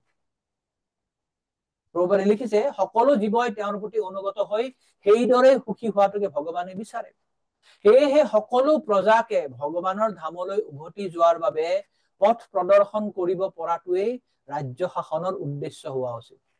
মই যে ৰজা হৈ পেলাই ৰাজ্য শাসন কৰিম, তাৰ উদ্দেশ্য এইটোৱেই প্ৰত্যেকটো প্ৰজাকে, প্ৰত্যেকটো প্ৰজা মানে অকল মানুহেই নহয়, অন্যান্য সকলোবিলাক লিভিং এন্টিটিজ মানে যিবিলাক জীৱ আছে প্ৰত্যেকেই যাতে ভগৱত ধামলৈ ঘূৰি যাব পাৰে সেইটো মই ব্যৱস্থা কৰা উচিত। গতিকে নাগৰিকসকলৰ কাৰ্যকলাপসমূহ এনেদৰে সুপৰিকল্পিত হ'ব লাগে যাতে অৱশেষত তেওঁলোকে নিজৰ ঘৰলৈ অৰ্থাৎ ভগৱত ধামলৈ উভতি যাব পাৰে। তো ৰজাৰ কামটো হৈছে এনেকুৱা যাতে সকলোকে সহায় কৰিব পাৰে, সকলোৱে যাতে আধ্যাত্মিকভাৱে উন্নতি লাভ কৰি ভগৱত ধামলৈ ঘূৰি যাব পাৰে। তো এইটো প্ৰশ্ন কৰাৰ পিছত এতিয়া শৌনকাদি ঋষি বিলাকে তেওঁলোকে সূত গোস্বামীৰ প্ৰতি তেওঁলোকৰ গভীৰ আস্থা প্ৰকাশ কৰিছে। ইয়েছ, আমি যে আপোনাক এই তিনিটা প্ৰশ্ন যে কৰিলো, যে ভাগৱত সম্বন্ধে প্ৰশ্ন কৰিছো, মানে ব্যাসদেৱ সম্বন্ধে প্ৰশ্ন কৰিছো, কেনেকে ব্যাসদেৱে ভাগৱত ৰচনা কৰিছিলে, সুখদেৱ গোস্বামী সম্বন্ধে প্ৰশ্ন কৰিছিলো, আৰু পৰীক্ষিত মহাৰাজৰ সম্বন্ধে যে প্ৰশ্ন কৰিছিলো, আমাৰ গভীৰ বিশ্বাস এতিয়া আপুনি এইবিলাক সকলোবিলাক আমাৰ সন্দেহ দূৰ কৰিব পাৰিব। 13 নম্বৰ শ্লোকত কৈছে তৎসৰ্বং ন সমাচক্ষ্য পৃষ্ঠোজত ইহ কিঞ্চন মন্নেত্তাং বিষয়ে বাসাং স্নাতম অন্যত্ৰ সান্দসাত। আমি জানো যে বেদৰ কিছু অংশৰ বাহিৰে সকলো বিষয়ৰ অৰ্থৰ ক্ষেত্ৰত আপুনি বিশেষভাৱে পাৰদৰ্শী, সেইবাবে আমি কৰা সকলো প্ৰশ্নৰ ক্ষেত্ৰতে আপুনি স্পষ্ট বৰ্ণনা দিবৰ বাবে সক্ষম। তো এই প্ৰশ্নবিলাক কৰাৰ পিছত এতিয়া তেওঁলোকে সূত গোস্বামী ওপৰত তেওঁলোকৰ কনফিডেন্সটো প্ৰকট কৰিছে, মানে তেওঁলোকৰ যে আস্থা বিশ্বাস যে আছে, আমি জানো যে আপুনি আমাৰ এই প্ৰশ্নবিলাক আপুনি সুন্দৰভাৱে উত্তৰ দিব পাৰিব। তো এইটো এটা সাধাৰণ নীতি এটা হৈছে, ইয়াৰ পৰা আমি এইটো বুজি পাওঁ যে শ্ৰীমদ ভাগৱত বা ভগৱত সম্বন্ধীয় কথা যদি আমি ক'ব লাগে, তাৰ কাৰণে এনেকুৱা নহয় যে আমি সকলোবিলাক শাস্ত্ৰ জানিব লাগিব। আমি এই কথাটো সদায় জানিব লাগে যে আমি সকলো কথা নাজানো। এইটো বুজিব পৰা এইটো কিন্তু ডাঙৰ কথা। We should know that we cannot know everything. সকলোবিলাক জনাৰ সম্ভৱ নহয় আৰু জানিবও নালাগে। আমি কি জানিব লাগে? আমি সাৰটো জানিব লাগে, এসেন্সটো জানিব লাগে। এসেন্সটো কি? এসেন্সটো হৈছে বেদেশ্ব সৰ্বৈ অহমেব বেদ্য। ভগৱদ গীতাৰ 15 অধ্যায়ৰ 15 নম্বৰ শ্লোকত ভগৱানে কৈছে যে সৰ্বস্ব সাহং হৃদি সন্নিবিষ্ট মত্ত স্মৃতি জ্ঞানম অপোহনম চ বেদেশ্ব সৰ্বৈ অহমেব বেদ্য। সকলো বেদ পঢ়ি পেলাই জানিব লগা বিষয় এটাই আছে, সেইটো হৈছে মোক জনাটো, কৃষ্ণ জনাটো। অৰ্থাৎ কোনোবাই যদি বেদ পঢ়ি পেলাই যদি বুজিব পাৰিছে যে এই সকলোবিলাকৰ মূল হৈছে ভগৱান কৃষ্ণ, তেনেহ'লে তেওঁৰ বেদ পঢ়া সাৰ্থক। কিন্তু যদি তেওঁ বেদ পঢ়ি পেলাই যদি এতিয়াও বুজিব পৰা নাই যে কৃষ্ণই পৰমেশ্বৰ ভগৱান, তেতিয়া তেওঁ বেদ পঢ়াটো নিৰৰ্থক। শ্ৰম বহি কেৱলম। আমি জানো ভাৰতবৰ্ষত বিভিন্ন ধৰণৰ উপাধিৰ মানুহ আছে, দ্বিবেদী, ত্ৰিবেদী, চতুৰ্বেদী। যিজনে 2খন বেদ পঢ়িছে তেওঁক দ্বিবেদী উপাধি দিয়া হয়, যিজনে 3খন বেদ পঢ়িছে তেওঁক ত্ৰিবেদী উপাধি দিয়া হয়, যিজনে 4খন বেদ পঢ়িছে তেওঁক চতুৰ্বেদী উপাধি দিয়া হয়। তো আমি যিমানেই বেদ নপঢ়ো, বেদ পঢ়ো, উপনিষদ পঢ়ো, মহাভাৰত ৰামায়ণ, আমি সমস্ত শাস্ত্ৰবিলাক পঢ়ি যদি তাৰ নিৰ্যাস সাৰ এসেন্সটো সাৰাংশটো যদি বুজি নাপাওঁ, সেই সাৰাংশটো যে হৈছে কৃষ্ণই ভগৱান। Krishna is a supreme personality of god, Krishna হৈছে পৰম পুৰুষোত্তম ভগৱান। এইটো যদি আমি বুজি নাপাওঁ, তেনেহ'লে আমাৰ এই সকলোবিলাক শাস্ত্ৰ পঢ়া শ্ৰম বহি কেৱলম, কেৱল বৃথা শ্ৰম। তো প্ৰভুপাদে তাৎপৰ্যত 2টা কথা কৈছে, মানে এটা সুন্দৰভাৱে এটা পাৰ্থক্যতা বুজাই দিছে যে বেদজ্ঞ ব্ৰাহ্মণ আৰু পৰিব্ৰাজকাচাৰ্যসকলৰ কথা তেওঁ কৈছে ইয়াতে। যে বেদজ্ঞ ব্ৰাহ্মণ বিলাক সাধাৰণতে তেওঁলোকে বেদৰ বিভিন্ন স্তুতি বা বিভিন্ন মন্ত্ৰ ছন্দ সৈতে তেওঁলোকে ধুনীয়াকে গাব পাৰে, বিভিন্ন মন্ত্ৰবিলাক তেওঁলোকে গাব পাৰে, বিভিন্ন আচাৰ বিচাৰ লোকাচাৰ সম্বন্ধে তেওঁলোকে অত্যন্ত পাকৈত, তেওঁলোকে সুন্দৰ মন্ত্ৰ গাব পাৰে। কিন্তু পৰিব্ৰাজক যিসকল আছে, যিসকলে প্ৰচাৰ কৰে, ভগৱানৰ ভক্তি বিলাই ফুৰে, যিসকলে কৃষ্ণ ভাৱনামৃত দান কৰে, এই পৰিব্ৰাজকাচাৰ্যবিলাক কিন্তু বেদজ্ঞ ব্ৰাহ্মণৰ নিচিনা এনেদৰে মন্ত্ৰত বিশাৰদ নহয়। সুন্দৰকে হয়তো মন্ত্ৰবিলাক টিউন দি পেলাই, ছন্দ দি পেলাই তেওঁলোকে হয়তো গাব নোৱাৰিব পাৰে। কিন্তু প্ৰভুপাদে ইয়াতে কৈছে যে দুইজনৰেই কিন্তু উদ্দেশ্য এটাই, যদিও তেওঁলোকৰ পদ্ধতিবিলাক বেলেগ বেলেগ। বেদজ্ঞ ব্ৰাহ্মণে বিভিন্ন ধৰণৰ মন্ত্ৰ পঢ়ি পেলাই, শাস্ত্ৰ পঢ়ি পেলাই, বিভিন্ন ধৰণৰ লোকাচাৰ যজ্ঞ আদি কৰি পেলাই হয়তো মানুহক তেওঁলোকে কি কৰে, তেওঁলোকক ভগৱানৰ কথাই বিতৰণ কৰে, তেওঁলোকেও মানুহবিলাকক ভগৱতমুখী কৰাৰ চেষ্টা কৰে। আৰু পৰিব্ৰাজক বিলাকেও কি কৰে, তেওঁলোকেও যে ভগৱত অজ্ঞ ব্যক্তিবিলাকক ভগৱতমুখী কৰাৰ চেষ্টা কৰে। জনস্য কৃষ্ণাত বিমুখস্য দৈবান অধৰ্মশীলস্য সুদুঃখিতস্য। অনুগ্ৰহায়ে সৰন্তি নূনং ভূতানি ভব্যানি জনাৰ্দনস্য। যে জনস্য কৃষ্ণত বিমুখস্য দৈবা, যে সাধাৰণতে মানুহবিলাক বিমুখস্য দৈবা, কৃষ্ণ বিমুখ হৈ থাকে, ভগৱত বিমুখ হৈ থাকে, ভগৱানক নাজানে। তো এই এনেধৰণৰ ভগৱত বিমুখ হৈ থকা মানুহবিলাক কি হয়? অধাৰ্মিক হয়। আৰু অধাৰ্মিক হোৱাৰ কাৰণে কি হয়? সুদুঃখিতস্য, মানে অকল দুখতে নহয়, সুদুঃখিতস্য, আৰু বেছি দুখত পৰে। তো এনেকুৱা ধৰণৰ অসুখী দুখী মানুহবিলাকক, অধাৰ্মিক মানুহবিলাকক যাতে তেওঁলোক আকৌ ভগৱতমুখী হ'ব পাৰে, তাৰ কাৰণে অনুগ্ৰহ কৰি, কৃপা কৰি, অনুকম্পা কৰি এই ভগৱানৰ ভক্তবিলাকে, পৰিব্ৰাজক বিলাকে অনুগ্ৰহায় চৰন্তি নূনং, তেওঁলোকে ঘূৰি ফুৰে, পৰিব্ৰাজনা কৰে, গোটেই পৃথিৱীত তেওঁলোকে ঘূৰি ফুৰে, যাতে মানুহবিলাকক কৃষ্ণমুখী কৰিব পাৰে, কৃষ্ণ ভাৱনামৃতৰে উদ্ভাৱিত কৰাৰ দ্বাৰা তেওঁলোকে চেষ্টা কৰে। তো বেচিকেলি তত্ত্বগতভাৱে বেদজ্ঞ ব্ৰাহ্মণ আৰু পৰিব্ৰাজকতাৰ এটাই উদ্দেশ্য, মানুহক ভগৱত ভক্তি কৰা। কিন্তু ইয়াৰ অৰ্থ এনেকুৱা নহয় যে পৰিব্ৰাজকজনে যদি মন্ত্ৰবিলাক ভালদৰে নাজানেও, ছন্দমতে যদি হয়তো কবও নোৱাৰে, হয়তো যজ্ঞ কৰিব নাজানিবও পাৰে, কিন্তু তেওঁ কোনো গুণে কম নহয়, কিয়নো তেওঁৰ উপলব্ধ জ্ঞান আছে। পৰিব্ৰাজক এজনৰ উপলব্ধ জ্ঞান আছে কাৰণে তেওঁ বেদজ্ঞ ব্ৰাহ্মণতকৈ কেতিয়াও তেওঁ কম নহয়, কেতিয়াও তেওঁ কম নহয়। শ্ৰীল প্ৰভুপাদে কৈছে যে সম্পূৰ্ণভাৱে মুক্ত জীৱ শ্ৰীল শুকদেৱ গোস্বামীৰ ইতিমধ্যেই আত্মোপলব্ধি হোৱা স্বত্তেও ভাগৱতৰ অধ্যয়নতে নিমগ্ন হৈছিল। চাওক, আমি ইয়াৰ পিছত পাম সপ্তম অধ্যায়ত যে তেওঁ আত্মাৰাম আছিলে, তেওঁ সম্পূৰ্ণৰূপে আত্মোপলব্ধি হৈছে, অৰ্থাৎ তেওঁ বুজি পাইছে যে মই এই দেহ নহয়, মই আত্মা। এইটোকে কোৱা হয় আত্মোপলব্ধি। অৰ্থাৎ সেই আত্মোপলব্ধিৰ স্তৰটো হৈছে ব্ৰহ্মভূত স্তৰ। ব্ৰহ্মভূত প্ৰসন্ন আত্মা ন শোচতি ন কাংক্ষতি। ব্ৰহ্মভূত স্তৰত যেতিয়া আমি যাওঁ, অৰ্থাৎ যেতিয়া মই বুজি পাওঁ যে মই আত্মা, মই দেহ নহয়, তেতিয়া মোৰ জড়জগতিক কোনো ধৰণৰ পোৱা বা নোপোৱা এইবিলাক নাথাকে। ন শোচতি ন কাংক্ষতি, তেওঁ কেতিয়াও শোকো নকৰে, তেওঁ কিছু আকাংক্ষাও নকৰে। আমি যিহেতু দেহত মই বুদ্ধিত আছো, মই যেতিয়া দেহ লৈ পেলাই আছো, মোৰ এতিয়াও এই উপলব্ধি হোৱা নাই যে মই আত্মা, মই দেহ বুলি নিজকে ভাবি আছো। সেইকাৰণে মই দেহৰ ইন্দ্ৰিয় চৰিতাৰ্থৰ কাৰণে মই এইটো বিচাৰো, সেইটো বিচাৰো, মোৰ ভোক লাগিছে, মোক খাব লাগে, মোৰ ঠাণ্ডা লাগিছে, মোক কাপোৰ লাগিব, মোৰ গৰম লাগিছে, মোক এচি লাগিব। এই দেহাত্ম বুদ্ধিৰ কাৰণে মোৰ কি থাকে? মোৰ আকাংক্ষা থাকে আৰু মোৰ সুখ থাকে। কিন্তু যি মুহূৰ্তত মই এইটো বুজি পাম যে মই এই দেহ নহয়, মই আত্মা, তেতিয়া মই ব্ৰহ্মভূত স্তৰত থাকো। ব্ৰহ্মভূত প্ৰসন্ন আত্মা, যেতিয়া ব্ৰহ্মভূত স্তৰত যাওঁ, তেতিয়া মই সদায় প্ৰসন্ন আত্মা হৈ থাকিম, সদায় আনন্দত থাকিম। সেই কথাটো ইয়াত কৈছে যে সম্পূৰ্ণভাৱে মুক্ত জীৱ শ্ৰীল শুকদেৱ গোস্বামীৰ ইতিমধ্যেই আত্মোপলব্ধি হোৱা স্বত্তেও কি কৰিছিলে? ভাগৱতৰ অধ্যয়নতে নিমগ্ন হৈছিলে।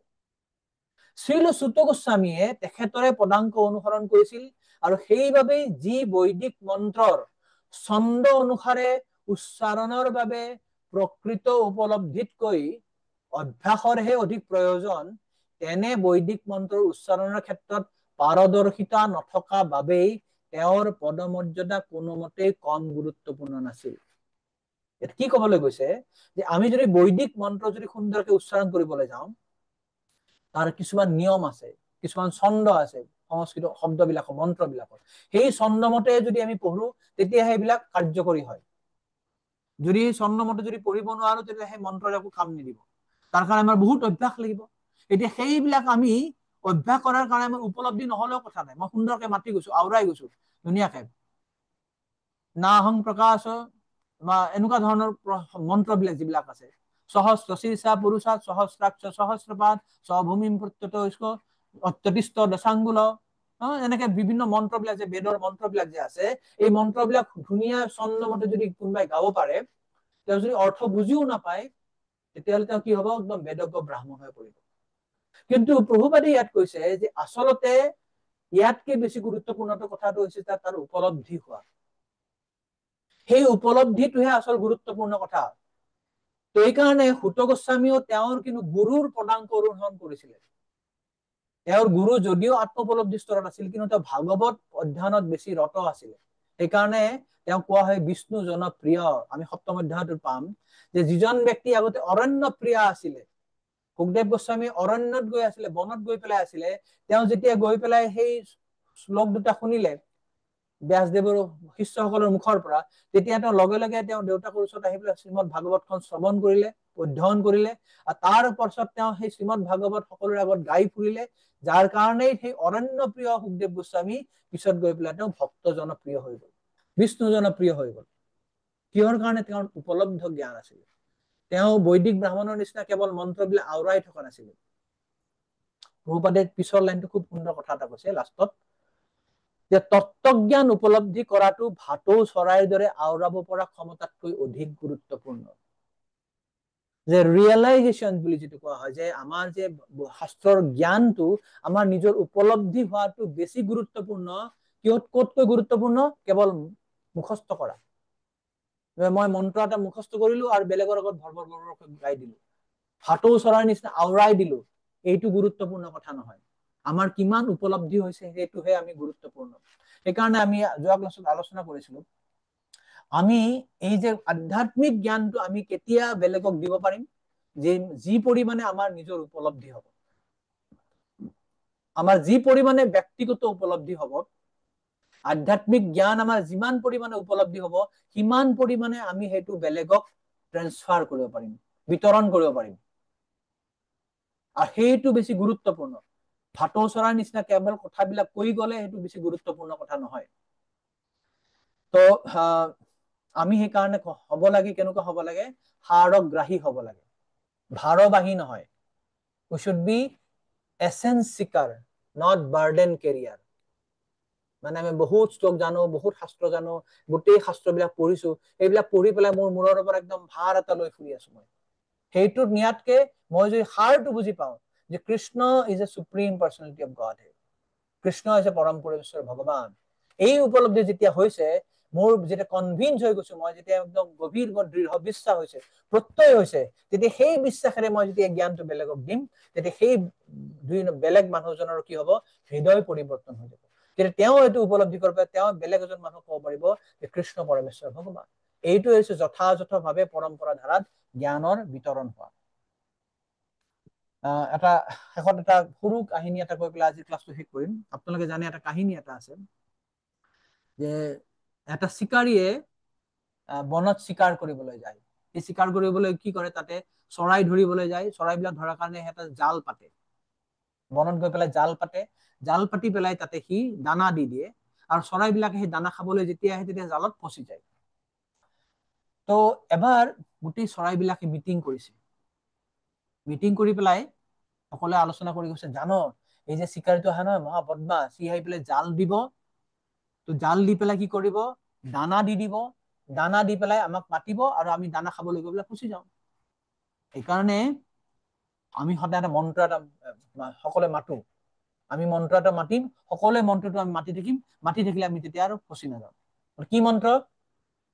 সিহঁতৰ ৰজাজনে ক'লে, চিকাৰী আয়েগা, জাল বিছায়েগা, দানা ডালেগা, ফচনা নেই। তাৰমানে চিকাৰী আহিব, জাল বিছাব, তাতে দানা দি দিব, কিন্তু তাতে নফচিবা। ঠিক আছে, ভাল। সকলো চৰাইবিলাকে সদায় সেইটো গাব ধৰিলে, চিকাৰী আয়েগা, জাল বিছায়েগা, দানা ডালেগা, ফচনা নেই। গাই আছে সদায় মন্ত্ৰটো গাইছে। আমি যেনেকৈ হৰে কৃষ্ণ কৃষ্ণ কৃষ্ণ হৰে হৰে, হৰে ৰাম ৰাম ৰাম হৰে হৰে। কিন্তু ইয়াত এইটো কথা নহয়, হৰে কৃষ্ণ যদি আমি মন্ত্ৰ এনেকেও যদি নুবুজাকেও যদি মাতো তথাপি ফল পাম। কিন্তু ইয়াত কথাটো ক'বৰ যে অৰ্থটো হৈছে যে চৰাইবিলাকে মন্ত্ৰটো গাই আছে, সদায় গাই আছে। কিছুদিন পিছত চিকাৰী আকৌ আহি গ'ল, আহি পেলাই সি আকৌ জালখন পাতিলে, জাল পাতি তাত ডাল দি দিলে। চৰাইবিলাকে দেখি আছে যে তাতে দানা দি দিছে, চৰাইবিলাকে গাই আছে, চিকাৰী আ গয়া, জাল বিছায়া, দানা ডাল দিয়া, গাই গাই গাই গাই গাই গাই আকৌ সিহঁতে দানা খাবলৈ যেতিয়াই গ'ল, লগে লগে তাত ফচি গ'ল, আৰু চিকাৰীয়ে চব ধৰিলে। তো ইয়াৰ অৰ্থটো হৈছে যে আমি ভাটৌ চৰাইৰ নিচিনা উপলব্ধি নোহোৱাকে কেৱল গাই থাকিলেই নহব, আমাৰ ব্যক্তিগত উপলব্ধি হব লাগিব। আৰু যেতিয়াই আমাৰ ব্যক্তিগত উপলব্ধি হব, তেতিয়াহে আমি আমাৰ জীৱনত উন্নতি সাধন কৰিব পাৰিম। হৰে কৃষ্ণ কৃষ্ণ কৃষ্ণ হৰে হৰে, হৰে ৰাম ৰাম ৰাম হৰি হৰি। তো আজি ইমানতে আমি সামৰিম। কাৰোবাৰ কিছু যদি প্ৰশ্ন বা মন্তব্য আছে, মন্তব্য কৰক। হৰে কৃষ্ণ প্ৰভু, প্ৰভু কওক। এই পৰীক্ষিত মহাৰাজৰ আগৰ নামটো কি আছিল প্ৰভু? বিষ্ণু ৰাত, মানে বিষ্ণু ৰাগ। ৰক্ষা কৰিছে, বিষ্ণুৱে ৰক্ষা কৰিছে কাৰণে তাৰ নাম হৈছে বিষ্ণু ৰাত বা ঠিক ভগৱত আছে, ৰাত। হৰে কৃষ্ণ। ঠিক আছে, হ'ব। আৰু আৰু কিছু প্ৰশ্ন? শ্ৰুতিৰ প্ৰশ্ন আছে? শ্ৰুতি? নাই প্ৰভু, খালি মানে এনেকে এটা ভাৱ এটা আহে আৰু কি এনেকুৱা মহাৰাজ মানে এনেকুৱা বা এনেকুৱা লিডাৰ আমি পাম জানো এই যুগত আকৌ? কিয় নাপাম? আমি অৱশ্যই পাম। ভগৱান বা এনেকুৱা মহান ভক্তক কোন ৰূপত কাৰ ওচৰত কেনেকে আমি বুজি নাপাওঁ। আমাৰ বিশ্বাস থাকিব লাগে ভগৱানৰ ওচৰত। যেতিয়া আমি বিশ্বাস ৰাখিম তেতিয়া ভগৱানে যিকোনো ৰূপত আমাৰ ওচৰত আহিব পাৰে। আচ্ছা, হৰে কৃষ্ণ প্ৰভু, হৰে কৃষ্ণ, কওক। যিটো ভাগৱত যিটো আৰম্ভ কৰিছে, এইটো ধৰক ভাগৱত লাগিব, বহুত কেইদিন লাগিব। এদিন আপুনি মাজত এদিন যে ৰায় ৰামানন্দ আৰু চৈতন্য মহাপ্ৰভু যিটো সাধ্যৰ নিৰ্ণয় কৰিছিল, সেইটো এদিন কৈ দিব নেকি? এদিন এখন এটা মানে এইটো বহুত আটাই অনুৰোধ কৰিব। উচ্চ স্তৰৰ এইটো তত্ত্ব আলোচনা। ঠিক আছে, থেংক ইউ আপোনাৰ ছাজেশ্যনৰ কাৰণে। তো কেতিয়াবা সময় পেলাই আমি ডেফিনেটলি এইটো আলোচনা কৰিম।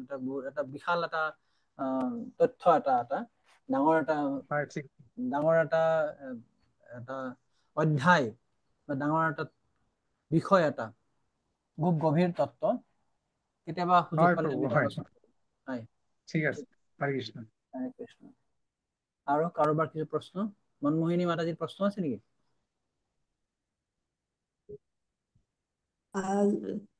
চাব লাগিব আকৌ এবাৰ ৰিভাইজ কৰি পেলাই। অকে, নেহা মাতাজী প্ৰশ্ন আছে? নাই প্ৰভু, ক্লাছটো শুনিয়ে ভাল লাগিলে। Thank you Okay, for the divine class প্ৰভু। হৰে কৃষ্ণ। তো আৰু কাৰো যদি কিছু প্ৰশ্ন নাথাকে তেনেহ'লে আমি ইমানতে সামৰিম।